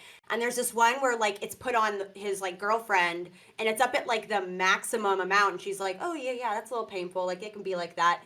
And then it went on him and like like if it's on a scale of 1 to 10, when he was at like a 2 or a 3, he was like, oh my God, like this is too much. And we're like, yeah. So when we say that like we're having cramps or it's like painful, like we're uncomfortable and painful, we're not just being like dainty ladies, like, you know, oh, my fragile disposition, this is too much. Like, no, it's like, it fucking hurts. It fucking hurts. So believe us. I mean, we're also primed to like give childbirth. Or like, and our hormones like make it so that we have a higher pain tolerance. So if we say something hurts, probably hurts a lot. We have to wear high heels. Like we know pain. Amanda. We don't have to. We choose to. It makes your butt look great. So. Amanda, and I do want to move on because we have another topic that I would really like to get to. But go ahead. Yeah, no, this made me think of another story. So my best friend is currently dying with liver disease, 3rd stage. And this started years ago with her going to doctors in the hospital and whatnot because of pain, and they wouldn't take her seriously. She ended up getting like coded as a like person trying to get pain meds. And so like anytime she went to at the hospital or the doctors, they just completely dismissed her. So she, to deal with the pain, started drinking, and now she's a full-blown alcoholic with stage 3 liver failure, and she has less than like 7 months to live now. So it's a very serious issue to not be listened to. And turns out that she actually has there's a disease, which is what was causing all of her pain. It's like nope. Like it's like MS, but not MS, and I cannot remember what it's called right now. But yeah, so it like listen to us. We know our bodies, and like Maddie said, when we're in pain, we're in pain. And to wrap this up, though, I want to say to everyone else who is, you know, who has a loved one going through something, right? Saying that they're having this issues. One, you should believe them as well. But two, like if they're not making headway, like you should be an advocate for them. Not everyone is not. It's not so easy for everyone to stand up for themselves, like within like a medical setting. You know, like not everyone. It's so easy. And even for people who are generally pretty assertive, right? Like I guess it's just different when it's you there, right? And then there's a doctor telling you that they know better, right? And people just kind of accept these things. But so if you are if you do know someone going through something, right, well then be an advocate for them. Like go to an appointment with them and then like get in the doctor's face, like, and let them know, hey, one, listen to them, and if you're not going to listen to them, I want another one, right? And if we can't get that help there, then if possible, it's not possible for everyone, but like if possible, like go to another facility, right, or something where you'll be listened to, right? Like there's, for many people, most people, there's more than one option. If there's not, well then yes, just get in this person's face and like, well, no, you are going to listen to us. I'm not going to back away. This is my friend, my girlfriend, my wife, whatever, right? And I'm standing with her. So like, do that. Inner Karen. Bring her out. Yeah, yeah, exactly. her Yeah, that was the advice on the John Oliver segment. It was like, well, what should people do? Women do, and it was like men talking. Bringing a man helps when a doctor will listen to a woman. It's White like, oh, it's men. a man. Let me listen, and especially white. Yes, White exactly. It's like men. White men. white men especially really helps. If you can get a white man to come with you, that's ideal. Yeah. But if you trust me, you can make enough ruckus. Well, even if you aren't white or a man or like any of those things, you can make enough ruckus, right? Like just get in someone's face, like, and don't back down. And because someone else is, because exactly what was it Amanda was saying, you know, like someone's life is being cut short because they won't listen to. And that story I brought up before, like man's wife died, right? And like he knows now he should have gotten in her face, but like now this child's going to grow up without a mother, because like the doctors weren't forced to listen to what was obviously happening, right? And all they can say later is oops, right? So okay, let's go on to the next topic, and thank you all for joining us. All right. The tactic of gun rights activists is to say that if women were armed, they would be able to better protect themselves from abuse from men. Is there anything to this argument? Do you believe that having a gun in the home would make a woman safer? If not, what could women do to ensure their physical safety? So yeah, this is like a big thing you are constantly hearing from the gun rights side, right? It's like, well, we do this for women, all right?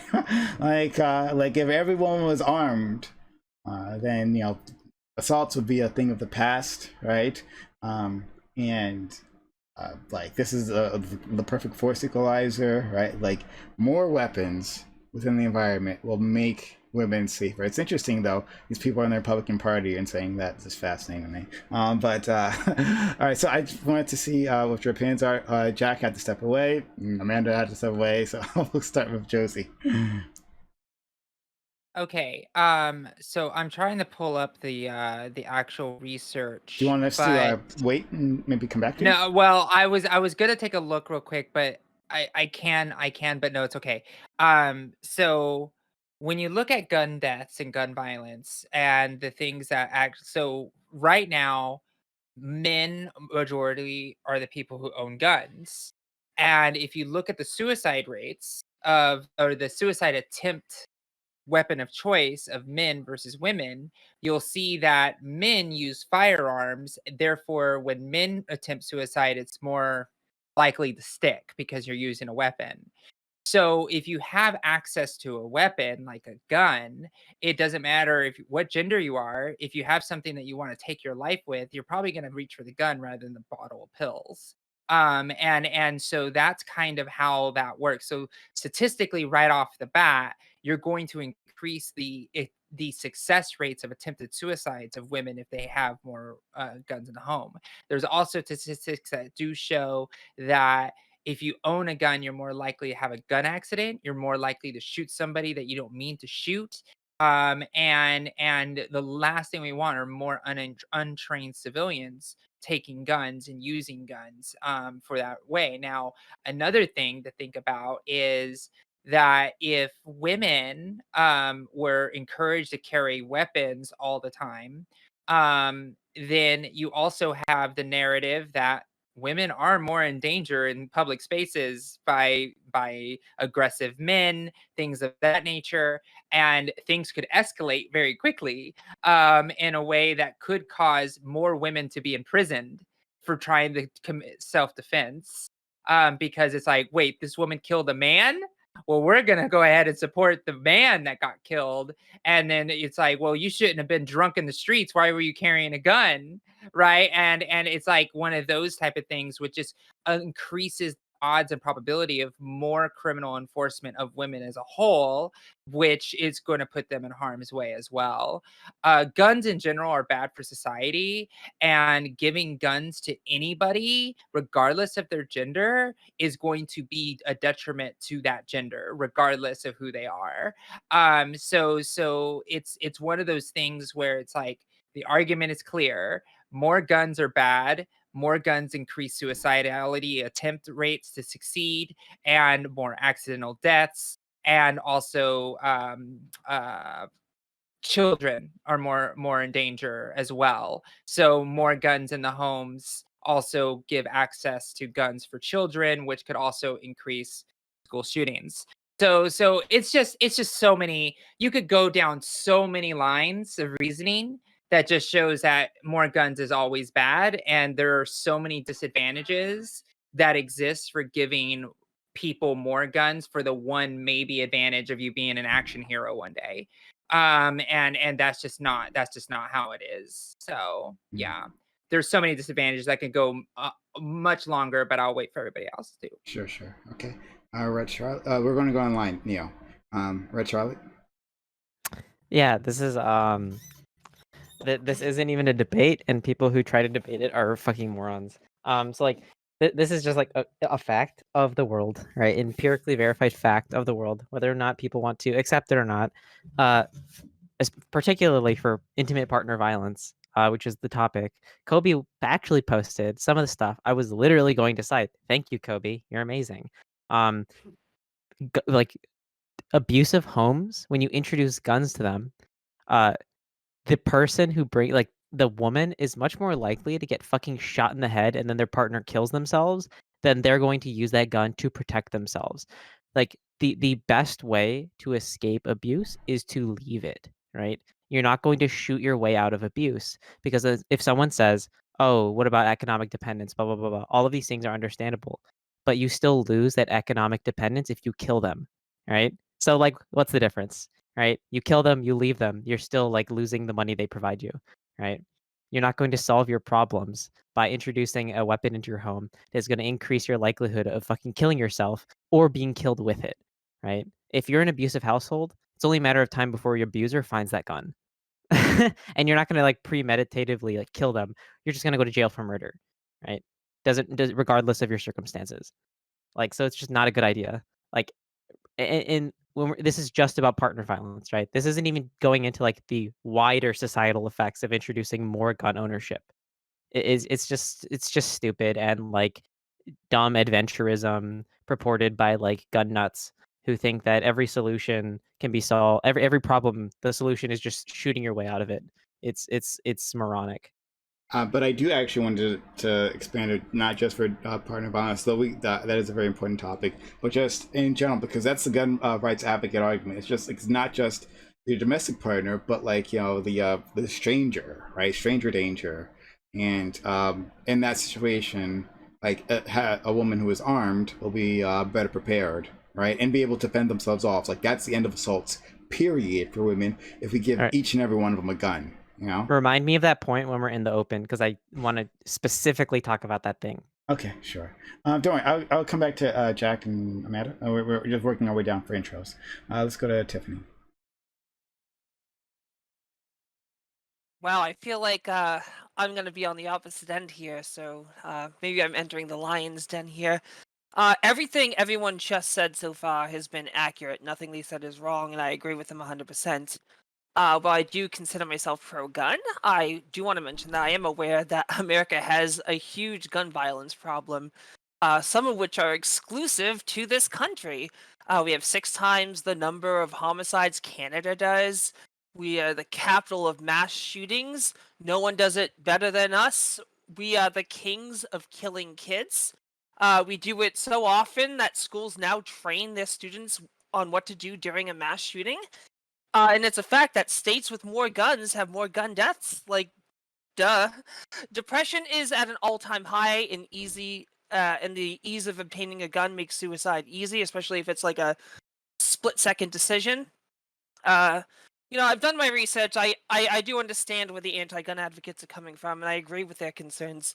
But I live in America, and we cannot reasonably get rid of guns in America. The fact is, we have more guns in America than we have people. Over 400 million, if I recall correctly.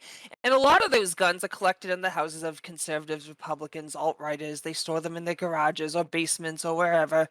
Many of whom live in rural areas and will not willingly give up their guns. Studies show that 50% of these people Republicans personally own a gun, while 64% of them live in a household with a gun. Some can even make guns at home. So some live on the border of Mexico, where it's easy to straw purchase firearms as they're like through less legal methods. And most of the people that this happens, like, and most of these people happen to oppose my worldview and what I want to accomplish as a leftist. There's no law you could propose, no matter how egregious, that could eliminate guns in America. People can hide guns, obtain them through other means, not to mention the police would fight back hard to keep their guns, as the majority of police, I believe 80% of them, are right-wing and pro-gun. And are needed because the state, and they'll want them because if they're in states we already talked about with a lot of guns, they'll want their guns to protect themselves from other people with guns. It would be impossibly difficult, and optics-wise, it would be the biggest political party hit to any political party advocating like to take all the guns away. Unless the Second Amendment is amended, then any kind of mass gun reclamation can and would be considered unconstitutional. Also, I should mention that to amend the amendment, you'd need 2/3 of the states on board, and that's not going to happen at this point in time. I have more to say, but I'll finish up for now by saying that if eliminating guns in this country isn't possible, then we shouldn't let authoritarians and fascists collect them all like Pokemon, leaving leftists and left-adjacent people without defense against them. This includes women, as the left generally supports women's rights. Thanks so much. Okay, let's go to Ninetales. Muted. It was so beautiful, though. It brought tears to my eyes. Go ahead. I had to like rearrange all my chords because one of them literally died on me. It's just wonderful. Another excuse. Wonderful. But okay. Ninetales. I'm sorry. Ninetales. So yeah, the fear of the gun is a bit of a self-fulfilling prophecy, and I don't really buy it. If you're actually afraid of the ownership of guns, it's not just about whether or not guns exist. That's a false dichotomy there. You can simply just lower the amount of guns people have, the excuses people can have to license a gun and stuff like that, because it's statistically true that with the more bullets in the air, someone's more likely to get shot. And I don't think that being able to have a standoff makes you better off, to be honest. As far as the police trying to keep their guns, that's fine. We can, reform police like we're trying to do. Like, I get that like leftist ideas, might not be like entertainable for a lot of people, but that's the point of having this discussion, so we can get to that point. And I really don't think politicians are doing their job if they're just simply saying, let's ban guns. You need to explain why banning guns is in the interest of the populace. And when you explain why it's in their interest, they'll have like a personal reason to vote for guns, not just because they do or don't support a politician. Okay. Maddie. When you look at the data for whether or not owning a gun makes you safer, regardless of if you're a man or a woman, gender non-binary, the evidence overwhelmingly points to the contrary, that owning a gun does not, in fact, make you safer. It also doesn't give you a better chance of defending yourself in an attack. They've done research on this, and you have just as much of a chance to prevent harm in an attack to your person, your body, with things like pepper spray than you do with a gun. And I've heard this argument a few times from gun rights activists, because I think what they're trying to do is spin a narrative so that it makes them appear to be these like feminist, like, oh no, we're not just like these, far right, like gun nut, whatever. Like, we really care about protecting women from violence. It's like, but if that was true, then you would also support harsher laws to prevent men with histories of abuse and domestic violence, and like making violent threats. You would support laws that are preventing them from owning guns. I mean, just a month ago, 45-minute drive from where I live, a man shot up a light rail station in San Jose, California. And this was a man who had had a history of violence against women, including his ex-wife, who had to take out a restraining order against him. That's, I believe, I don't know if it was still in effect, but like the fact that that had happened, the fact that he had had multiple run-ins with his colleagues, where one of them was quoted as saying, if someone were to go postal, I think it'd be him. And yet he was able to buy enough weapons and ammunition to end the lives of, I think it ended up being eight people. So it just rings hollow for me. And I do agree with Tiffany, though, that I don't think it's a realistic expectation for the United States to like push to ban guns, because I don't see that happening like culturally. But what we can do is prevent abusers, particularly people who have a history of violence against women. We can prevent them from getting weapons that can kill as many people as possible as quickly as possible. And then obviously have stricter rules about like private sales and other things so that we can ensure accountability. But like the notion that gun ownership would somehow protect women from violence is like Red Charlotte said. I almost said Good Charlotte. Like Red Charlotte said, like it's just an empirical like fact. Like it's not debatable. I don't remember how many people died in that. Olive, I'm glad you're okay. I don't remember how many people particularly died in that massacre, but 8 sounds about right. 8 seems to be the threshold in a U.S. Yeah, I'm massacre. not really into gun culture. I can't play. We can hear you, Jersey. Oh, sorry. Yeah, 8 seems to be the level that it triggers like national media. Oh, 8 people have died, not 6, only 6.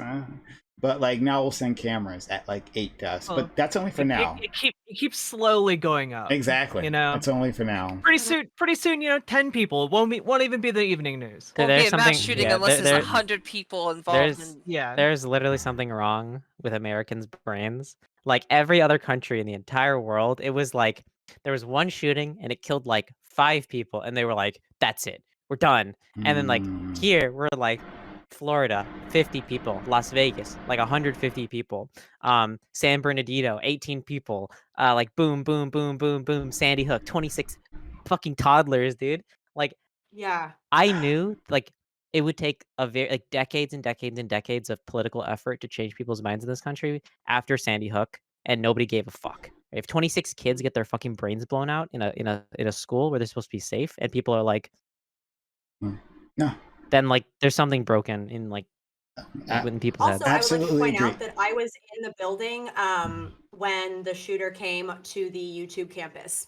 Yeah. So Oh my God. like I fucking remember that. Yeah, it was fucking terrifying. That's all. I have some strong feelings. Let's go. We're still in intro, so don't worry. We'll get to you guys. So let's go to Neo and then Jack and Amanda.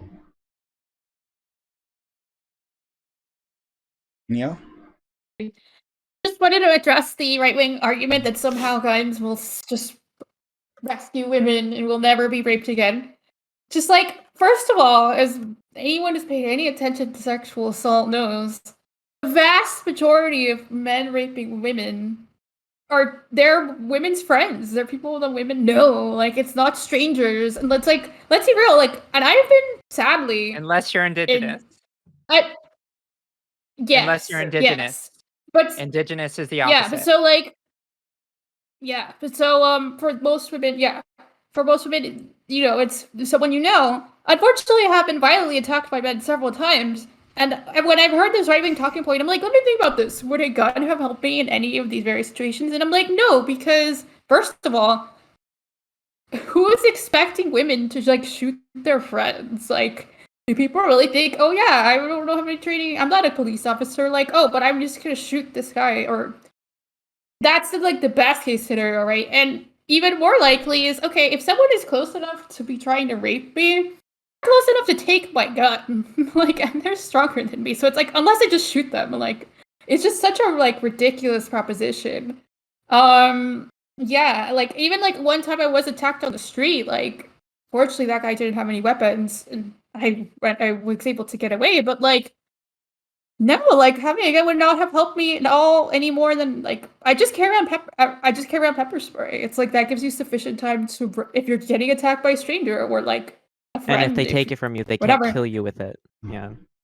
Yeah, so you're just like, okay, to disable them a little bit, run away. Just so ridiculous. I just wanted to bring up something. So like a couple years ago, here in the LA area, a wife of a mayor shot him and killed him because he was an abusive husband.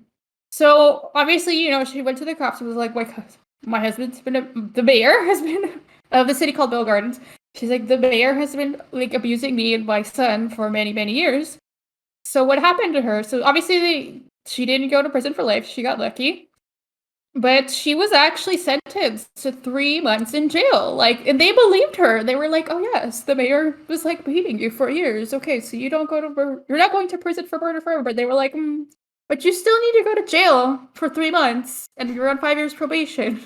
And so I mean, that's like the best case scenario of like even if the right-wing fantasy works out, we're like, a woman has killed her abuser. Like, that's the best case scenario, where a more common situation is like what happened to Marissa Alexander. She just fired a warning shot and they like put her in prison, and it took a whole national movement to get her out of prison. Like, so anyway, so just the idea that guns will fix violence against women and gender violence. That was in a stand your ground state too. She just fired it into the air and was still found guilty. Stand your ground is for white men, not for anyone else. Go. Yeah, like a lot of these cases are fucked, but in the vast majority of cases where you hear like, oh, someone killed an abuser and then they also got in trouble, is because like the legal technicality of how self-defense works is that like unless they are literally like immediately like beating you and your life is immediately in danger at the moment you shoot them, you have committed like premeditated murder. Like you've like killed them when you're no longer in a like immediate position of danger, because that's how the law works, right? Because like the whole point is that like say they were beating you like for years and years and years, but if in that moment if they're not beating you, you can't just like shoot them in the back or whatever, because that would just be murder in the eyes of the law, right? That's why a lot of those cases happen. Or a white man and they are an unarmed black youth in Florida. Yeah. Then Florida's different. He had no choice. No choice. But Neil, all right. Neil, did you finish your point? I want to make sure. Then we go to Jack. The idea that guns will magically fix the violence against women problem is just so absurd. It is just victim blaming. That's all it is. I'm not saying there's occasionally, all the stars aligned and someone was like, it worked for them. But like, if I don't have those stats in front of me, but they do like the breakdown of like how guns are used, right? And the number of incidents where someone actually protected themselves from like someone with a gun is minuscule compared to like all the other uses of guns where someone's like murdered or like, I don't know, suicide or something. It's just not that high actually. So anyway, that's all I have to say. Jack. Oh, and I had one more thing to say, just sorry, because Tiffany did bring up this point. I have to be clear. The Second Amendment was not considered an individual right to own a gun by the Supreme Court until 2008 till Heller. Like, that is super recent. Like, people just misunderstand that. That is just something the NRA made up. It was completely different in legal interpretation of the Second Amendment. That doesn't mean that there weren't like common law interpretations, but that's not what the Second Amendment was considered to be until 2008. I just kind of like, you could ask like old Supreme Court justices about this. They've said that. They're like, what? It's like a 2008 thing. That's not an old-timey thing. Let's go to Jack and then Amanda. Yeah, so I totally hear a lot of the arguments that are being made, totally based around sound data as well. For example, we know the vast majority of murders, like I think half of murders that occur to like directed towards women are because of domestic violence, like intimate partner violence or former intimate partner violence. And we know that bringing a gun into that situation usually leads to that gun being used against the woman in question. Because guess what? If you're bringing a gun into an abusive situation, A, you're not willing to leave the abusive situation for whatever reason, and B, your abuser has repeatedly like expressed that they are willing to use violence to abuse you. And it might be that they are just far more willing to engage in violence than the abused at that point. And so guns statistically make you exceptionally less safe in domestic abuse situations. Um, and to kind of echo Red Charlotte a little bit here, like if you're considering going out and getting a gun to defend yourself from domestic abuse, I would highly encourage you to instead just like get out by whatever means necessary from your situation, and don't be going back with a gun. Don't go back at all. That is the best way to keep yourself safe in that situation. And after the fact, if you find yourself in a position to like go buy a gun where you're not in an actively abusive situation, then by all means go do it. Okay. I mean, we can talk about statistics. Having a gun makes you statistically less safe in your home. That's true.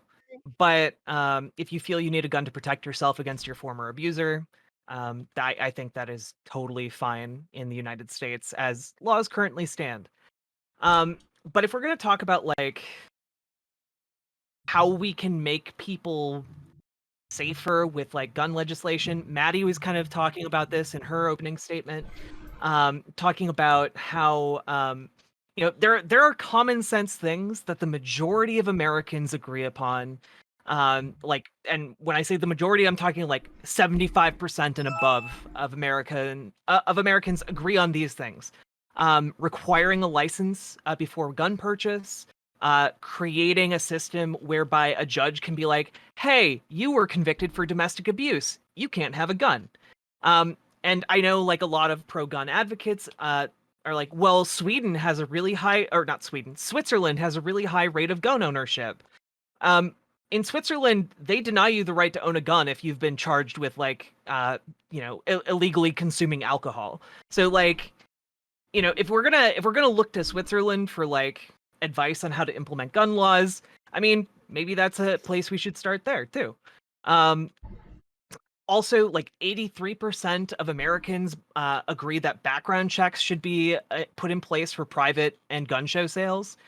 And the overwhelming amount of Americans, like 90% of Americans, are like, yeah, we need to increase mental health funding. In fact, mental health is the thing that everyone falls back on, and usually conservatives fall back on. And I've noticed that there hasn't been anything done to improve mental health over the last decade in response to like shootings. So you know what? I think that we should call that bluff.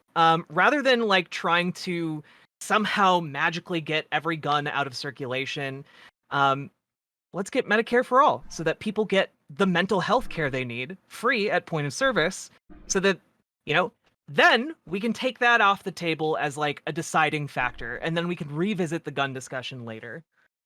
All right, so we'll go to Amanda, and then we'll start off with Ninetales when we go into the open.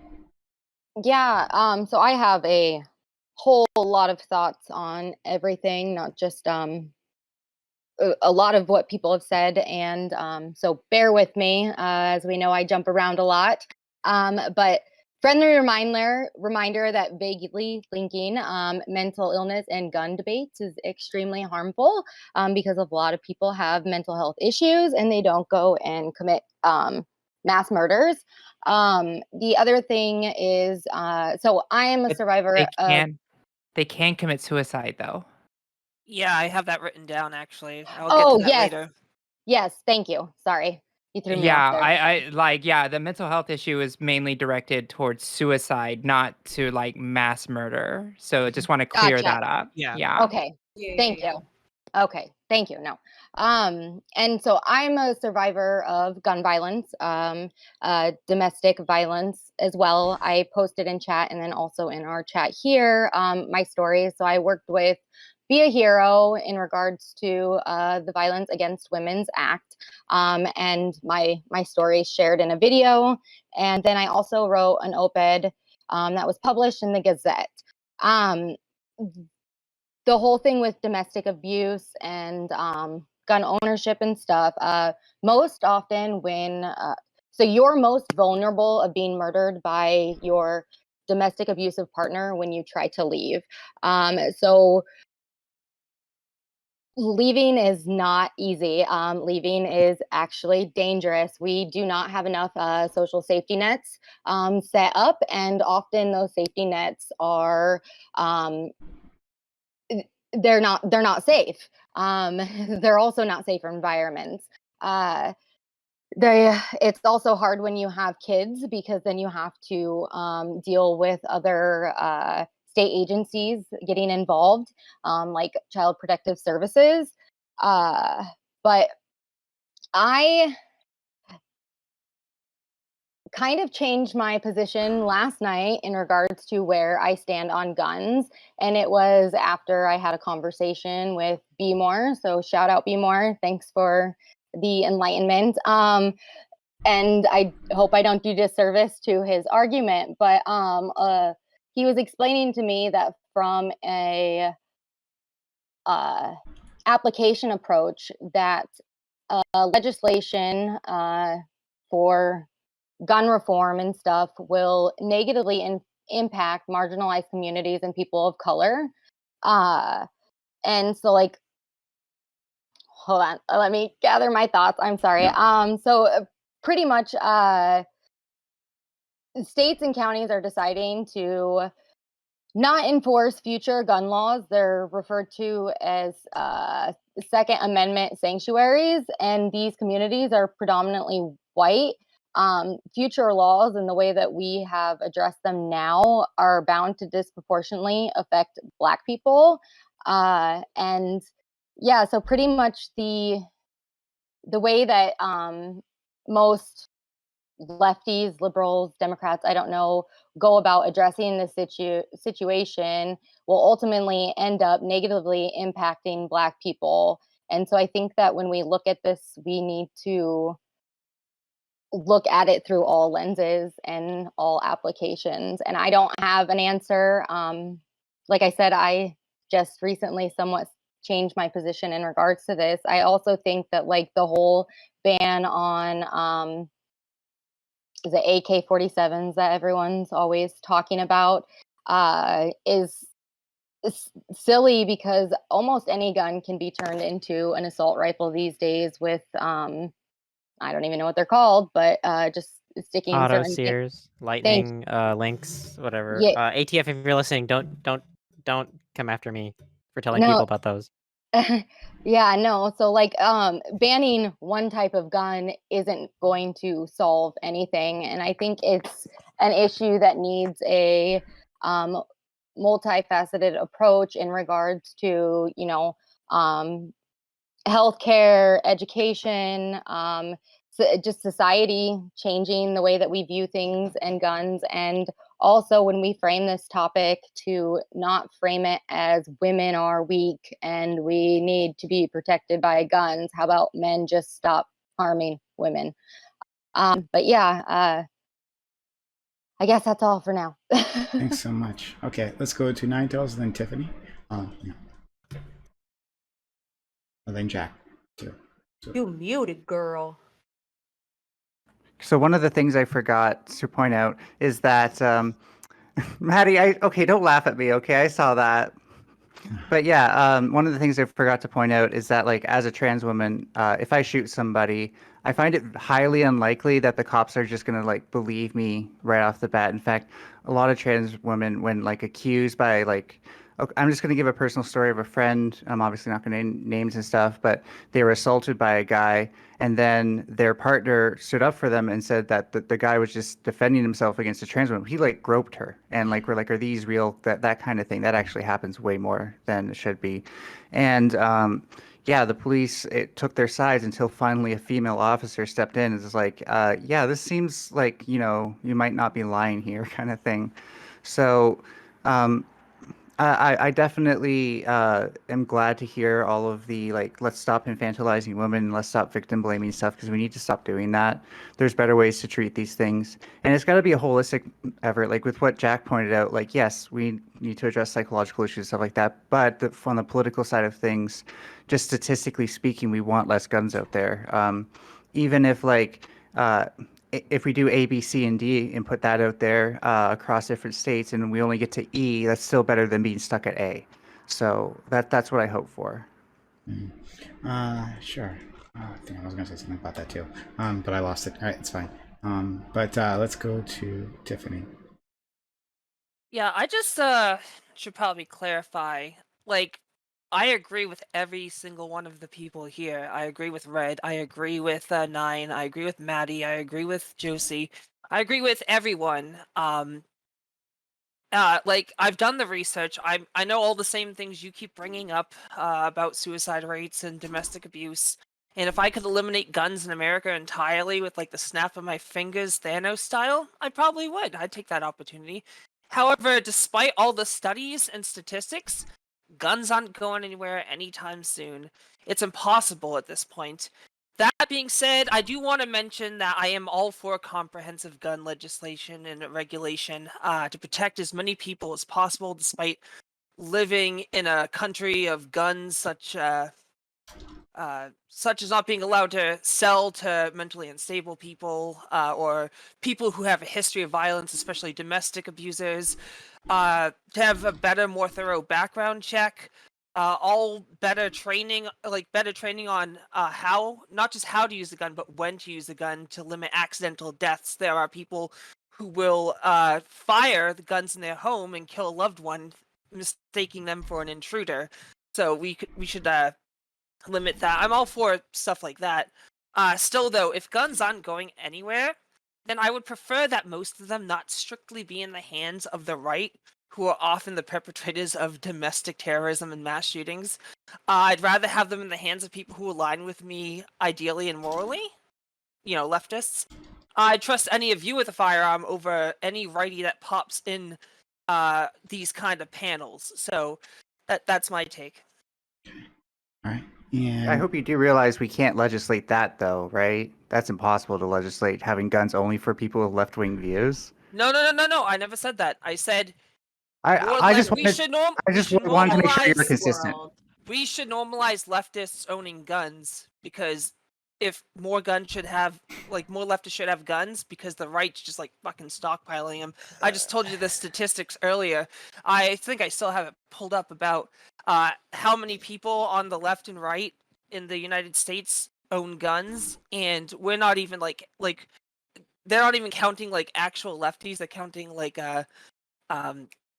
Democrats, and they're not even half of what conservatives own. But since you're providing I don't access even to think that's lefties, true. but since you're providing access to lefties, you're also providing access to righties, because we can't create a system that They discriminates. already have access. They already have the guns. I'm trying to normalize leftists having guns, because guns aren't going anywhere, and I'd rather have people on my side. Why would Why would Why do you, you so we know more guns equal bad outcome. Why would we want to introduce more guns on purpose because there are already lots of guns? Why would you know the solution to a problem and then actively do the opposite?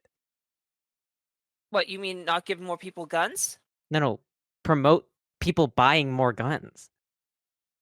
I don't care if right-wingers have guns, because I'm not afraid of the 3%ers. I'm not afraid of the Michigan militia. What do Like, what do you mean? Just recently in January, there was a coup that could have been successful. You don't think that could happen in the next No. century? If the January Sixers had guns and they were armed, actually armed, you wouldn't have had just one of them dead.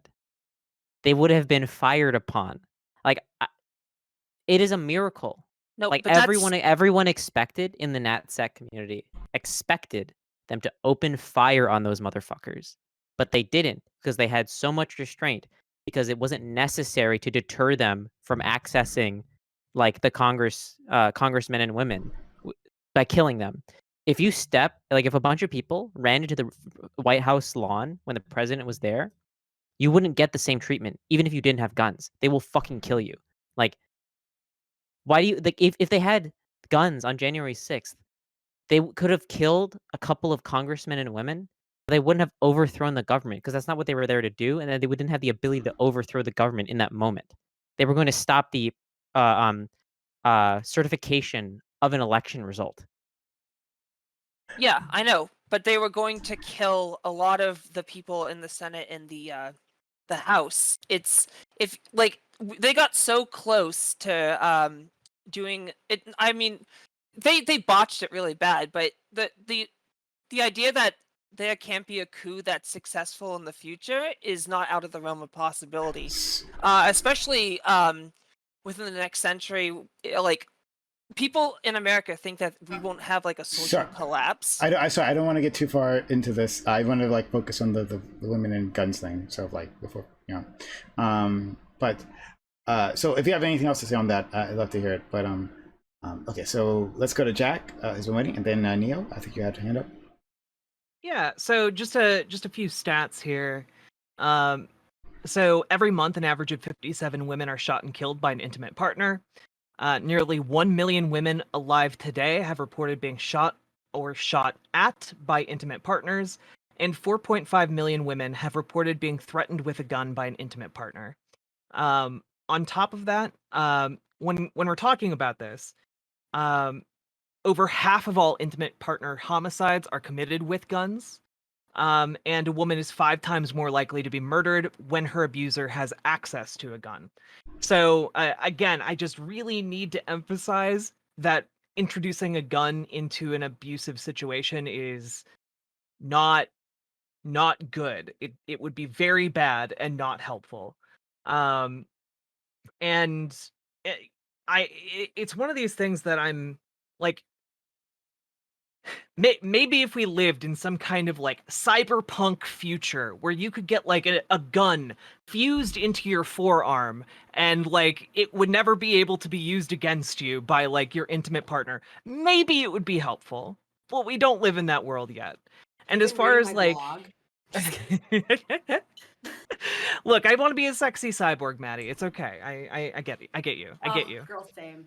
But yeah, it is a problem, and the solutions aren't necessarily related to bringing guns into the equation. And if we're talking about like gun control on like wider scales, I think that is and I've brought this up on other panels before, like to reduce the amount of guns in circulation or whatever.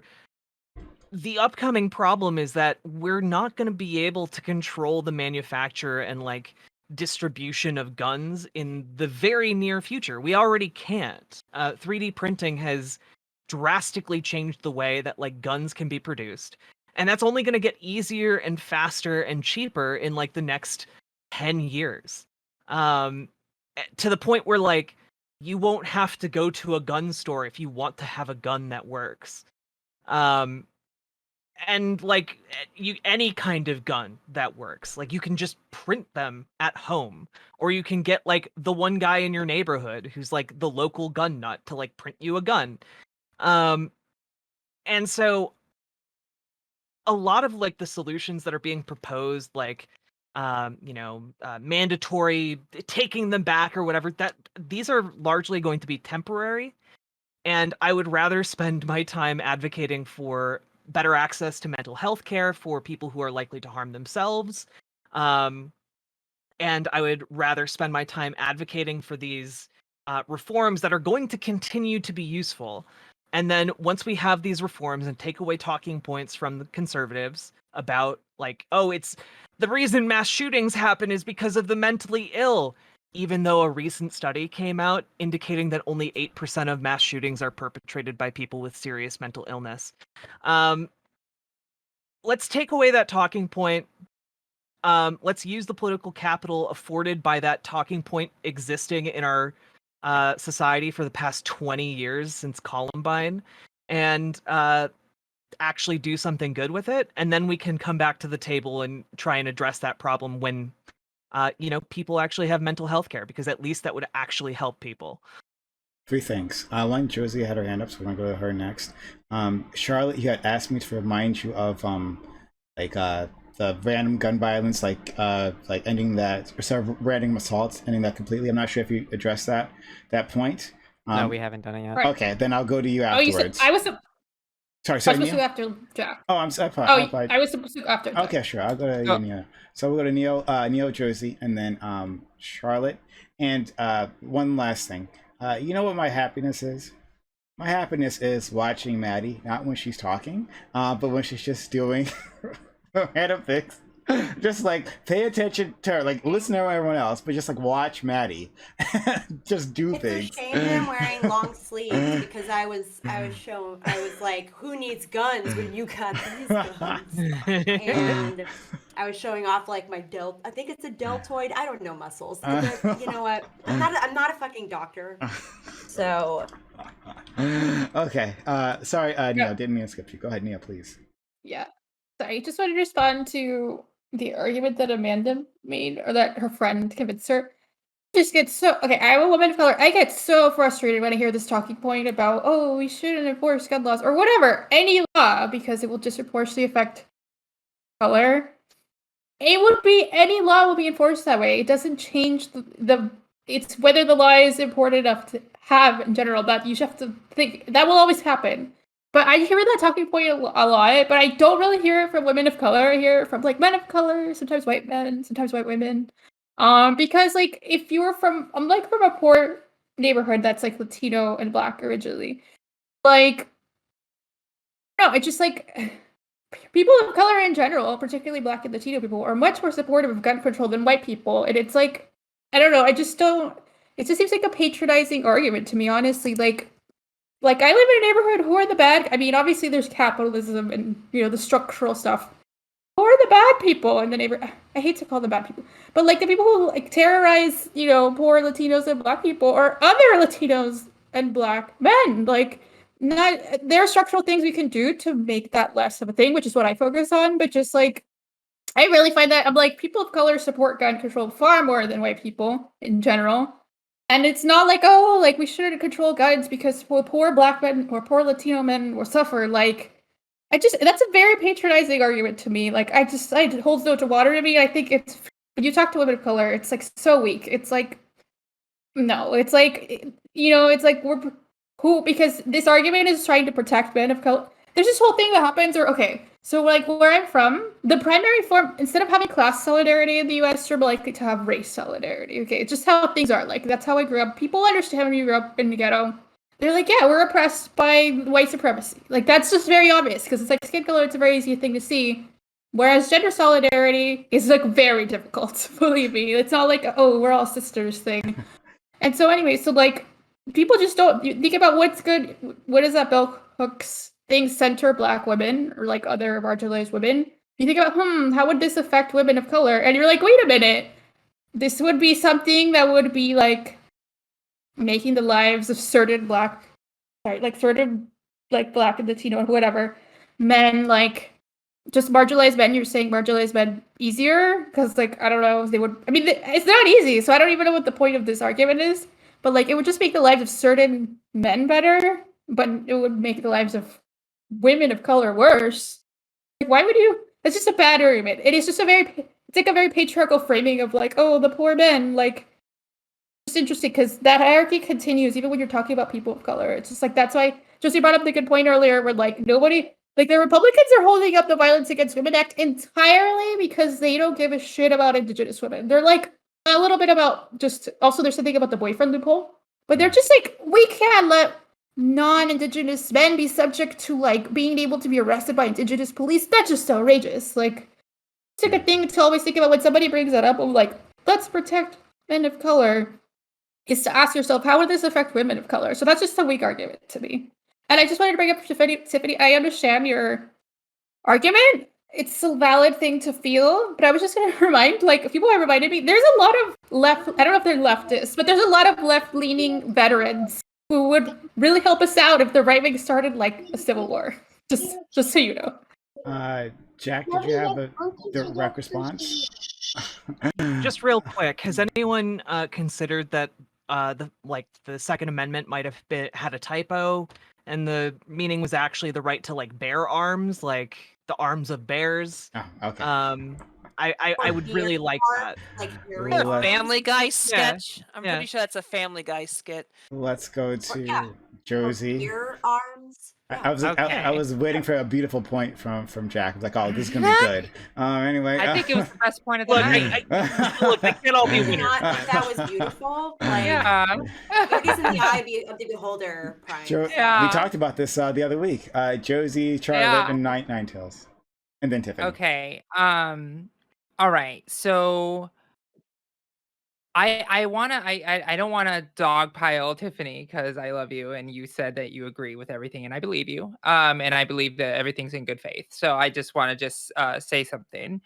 Um So I feel this way a lot of times when I think about the Equality Act or I think about bills that are just like, oh my gosh, we're never gonna get these things to pass. So might as well just wrap it up. Let's just can't beat them, join them, right? And sometimes it's easy to have that thought, right? It's like it's kind of like a doomer pill thing, right? Like it's like we're all effed, so let's get ready for the revolution, arm up, and let's go. And I think honestly though, is that we can build regulations and things will eventually start passing into law. The NRA is almost bankrupt. The Republican base is starting to lose a lot of edge with the gun control stuff because it's just not a sexy issue as it used to be for Republicans as much anymore because they believe in their God King, and that's more important to them than the gun issues because Republicans' narrative over time has changed from being like gun rights, anti-abortion, all this, and now it's like God King. Like that's what we do now. Like it's like we don't talk about issues, we don't care about issues. God King, that's all we want, right? And so for me, it's like there are things that are going to be passed, and there will be things that will help us. 97% of Americans believe in some form of gun control. When these things start passing, it's like speed limits, right? Or I like to compare it to drunk driving. Drunk driving used to be a huge issue in this country, like crazy. Like it was really, really bad. Like the chance of you dying on the road from drunk driving, like I don't know, like I'm sure like if you talk to older people in like their 50s and 60s, there's like, don't go out at night, be safe at night. Watch out for drunks. Like that used to be a thing. Like you literally had to watch out for drunks because people would just get so drunk and drive. And then they started putting federal limitations. And people are like, why are you putting limitations on this? People are going to still have access to booze. People are going to still have to do all this type of stuff. This is not going to help. This is useless legislation. And then when they pass it, drunk driving rates drop by 75%. Right. So we don't know what kind of regulations will actually start dropping gun violence by that level of correction, right? Like who would have knew that 0.08 would have dropped, drunk driving by 75%, right? That's just insanely fast. So I guess my issue is the idea of increasing guns and I think I need more context there because it's almost like it's like the system is going to fail. We are doomed to civil war. And the best thing we can do is arm up and get ready for that revolution. And for me, I think that can be very dangerous level of thinking because there's also a third party, which is the government. And the government has all the planes, all the ships, all the tanks, all the rocket launchers, all the grenades.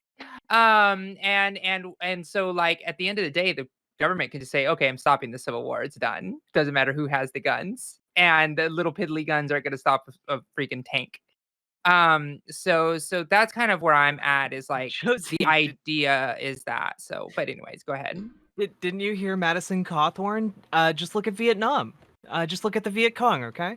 My God, yes. Let's dig tunnels under Manhattan. And, Let's dig in. Stop. Let's Pace dig takes in in. between like beating up trees, apparently. Yeah. So Damn. so the final thing I'm going to say on this point completely is gun buyback programs have shown to work.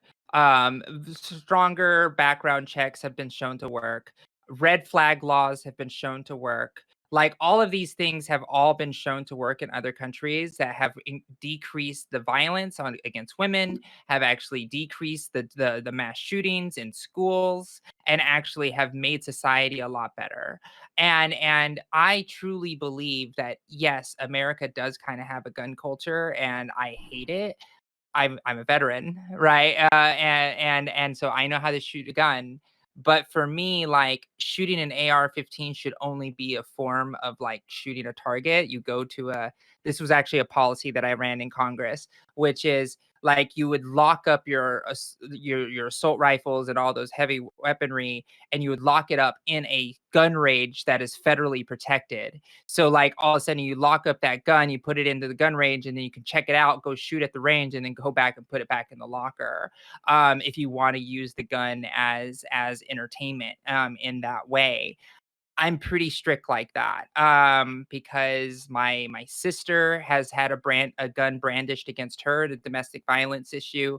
She reported it to the police. She lived in Texas, and the police knocked on his door and said, "Hey, did you do this?" He said no.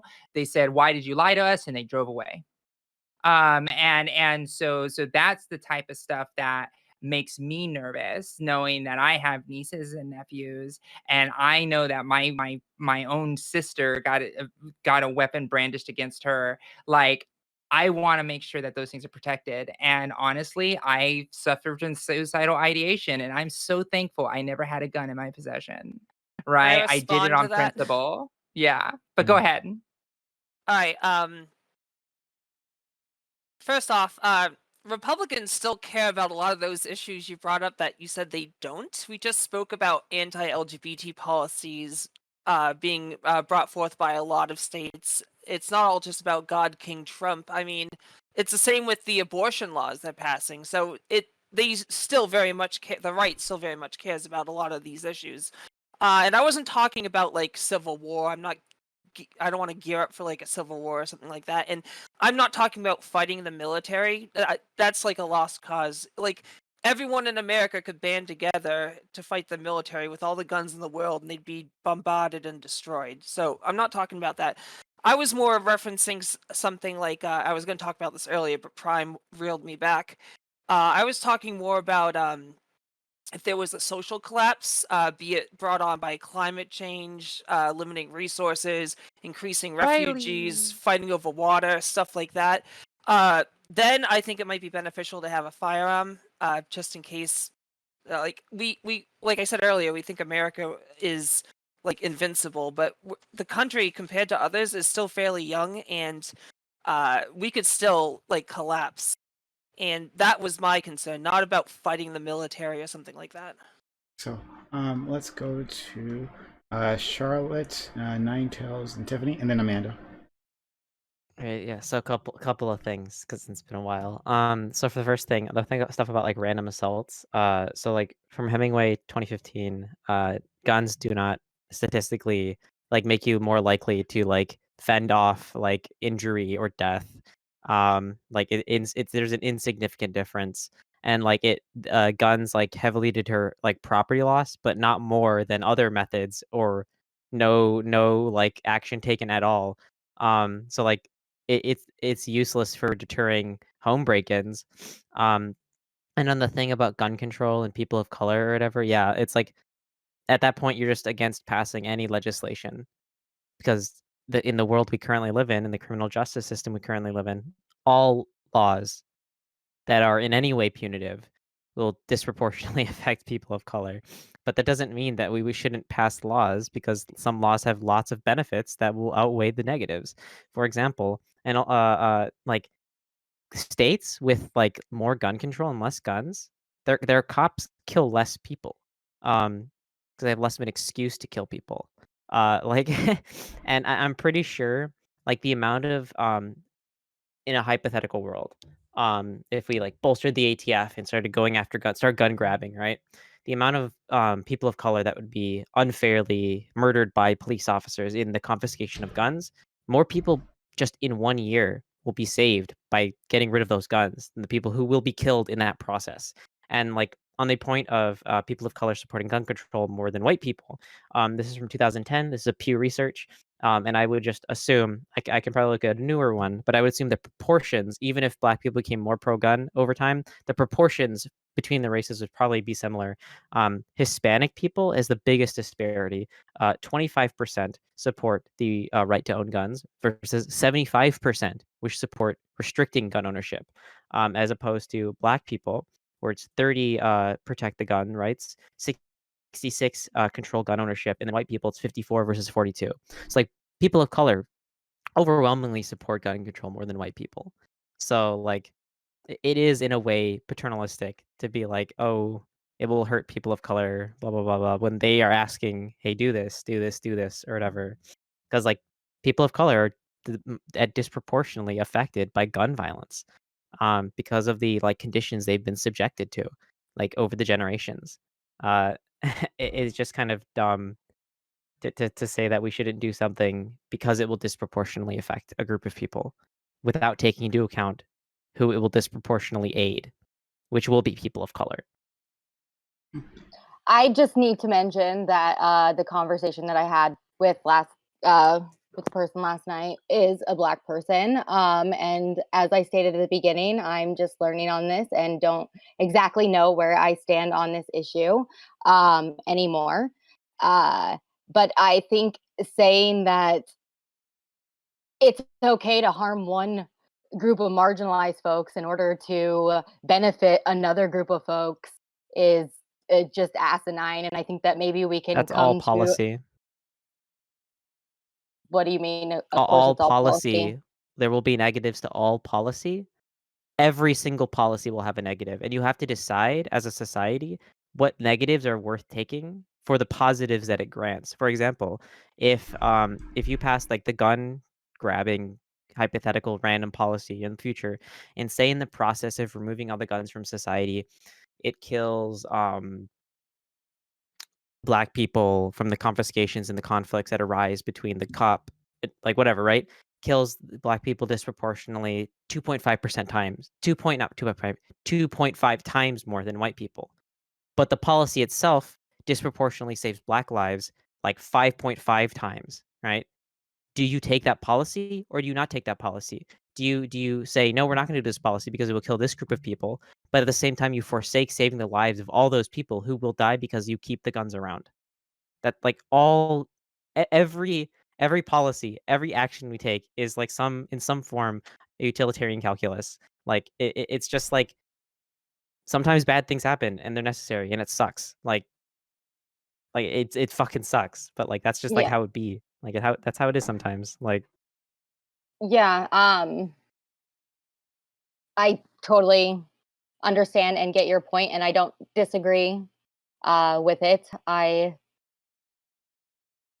don't know. I have a lot to think about. So, yeah. Fair enough. Let's go to. I want to say one last. It's just a one sentence. Sure. On the thing of like I didn't mean to like downplay how hard it is to like just leave. I didn't mean to say it so flippantly, like just leave an abusive situation. Obviously, like that's like one of the most difficult things to do. The point I was making is that while that's hard, getting a gun will just make it worse. So like out of all Yeah. the list of things, the priority should be to escape by any means. Like even a lot of people say like even if you have to restart your life to escape that situation, it's worth it. Like that's what you have to like get it into people's heads. Like you might be downtrodden, like economically, but would you rather be that, or would you rather eventually your spouse is gonna fucking kill you? It's just a big shit situation, and you have to pick the least shitty option out of a big pile of shit, and it fucking sucks that we don't help like abuse victims more as much as we should. I feel like you just described all of America with that take. Let's go to Ninetales and Tiffany, and we could do it quickly, since we're running out of time on this. Ninetales. Geez, okay. Well, I had 2 points, so I'll try to do them really fast. I'll go with the more boring one first. As far as like there always being negatives to policy, I think that the American system, political system, exacerbates that, especially electorally, if not in like a legal sense, particularly by having a two-party system where you just vote for your favorite candidate. Don't even get me started on the electoral college. But like if you had ranked choice with more than just two candidates to vote for, you could have a diverse set of policy opinions. Then you might have a better idea of what people support. Uh, Regarding what people support, and I want to like get people to be a bit more passionate about what we do with red flag policies. It seems like there are two options: allowing the police to seek a court order to get someone's guns removed, and allowing a family member to seek court order. Given that statistically we can't rely on the police to trust female victims of violence, especially in the household, I want people to be more vocal within like whatever, however politically active they are, when they can be vocal about this, about it, getting it to be for a family member and not the police. Okay. Then Tiffany, and then Amanda, and I'll wrap things up on this. Okay. Yeah, I just want to remind everyone on this panel that I'm all for comprehensive gun legislation and that we should strive to limit the amount of gun violence in America. I'm just stating at this current point in time, it's very unlikely to happen. Not that we shouldn't fight for it, just being realistic about the opposition. I also wanted to piggyback off what River said earlier, because she's right. There are issues that attribute to gun violence that can be addressed. For example, gang violence is an issue that's perpetuated by the drug war. Ending the drug war would likely reduce gun violence between gang members. River also brought up that America is terrible at handling mental health, and we are. Just look at the suicide rates in America. We can remedy this by investing in healthcare and programs and making mental health much more accessible. We can fix a lot of these gun issues by addressing social problems. So I'm not saying we shouldn't, strive to make America less violent, and I'm not advocating for like everyone to, be cowboys and, just run around with their guns willy-nilly. I'm my only concern is about if guns aren't going anywhere, I'd rather have them not be all on one side, and it's the side that hates us all.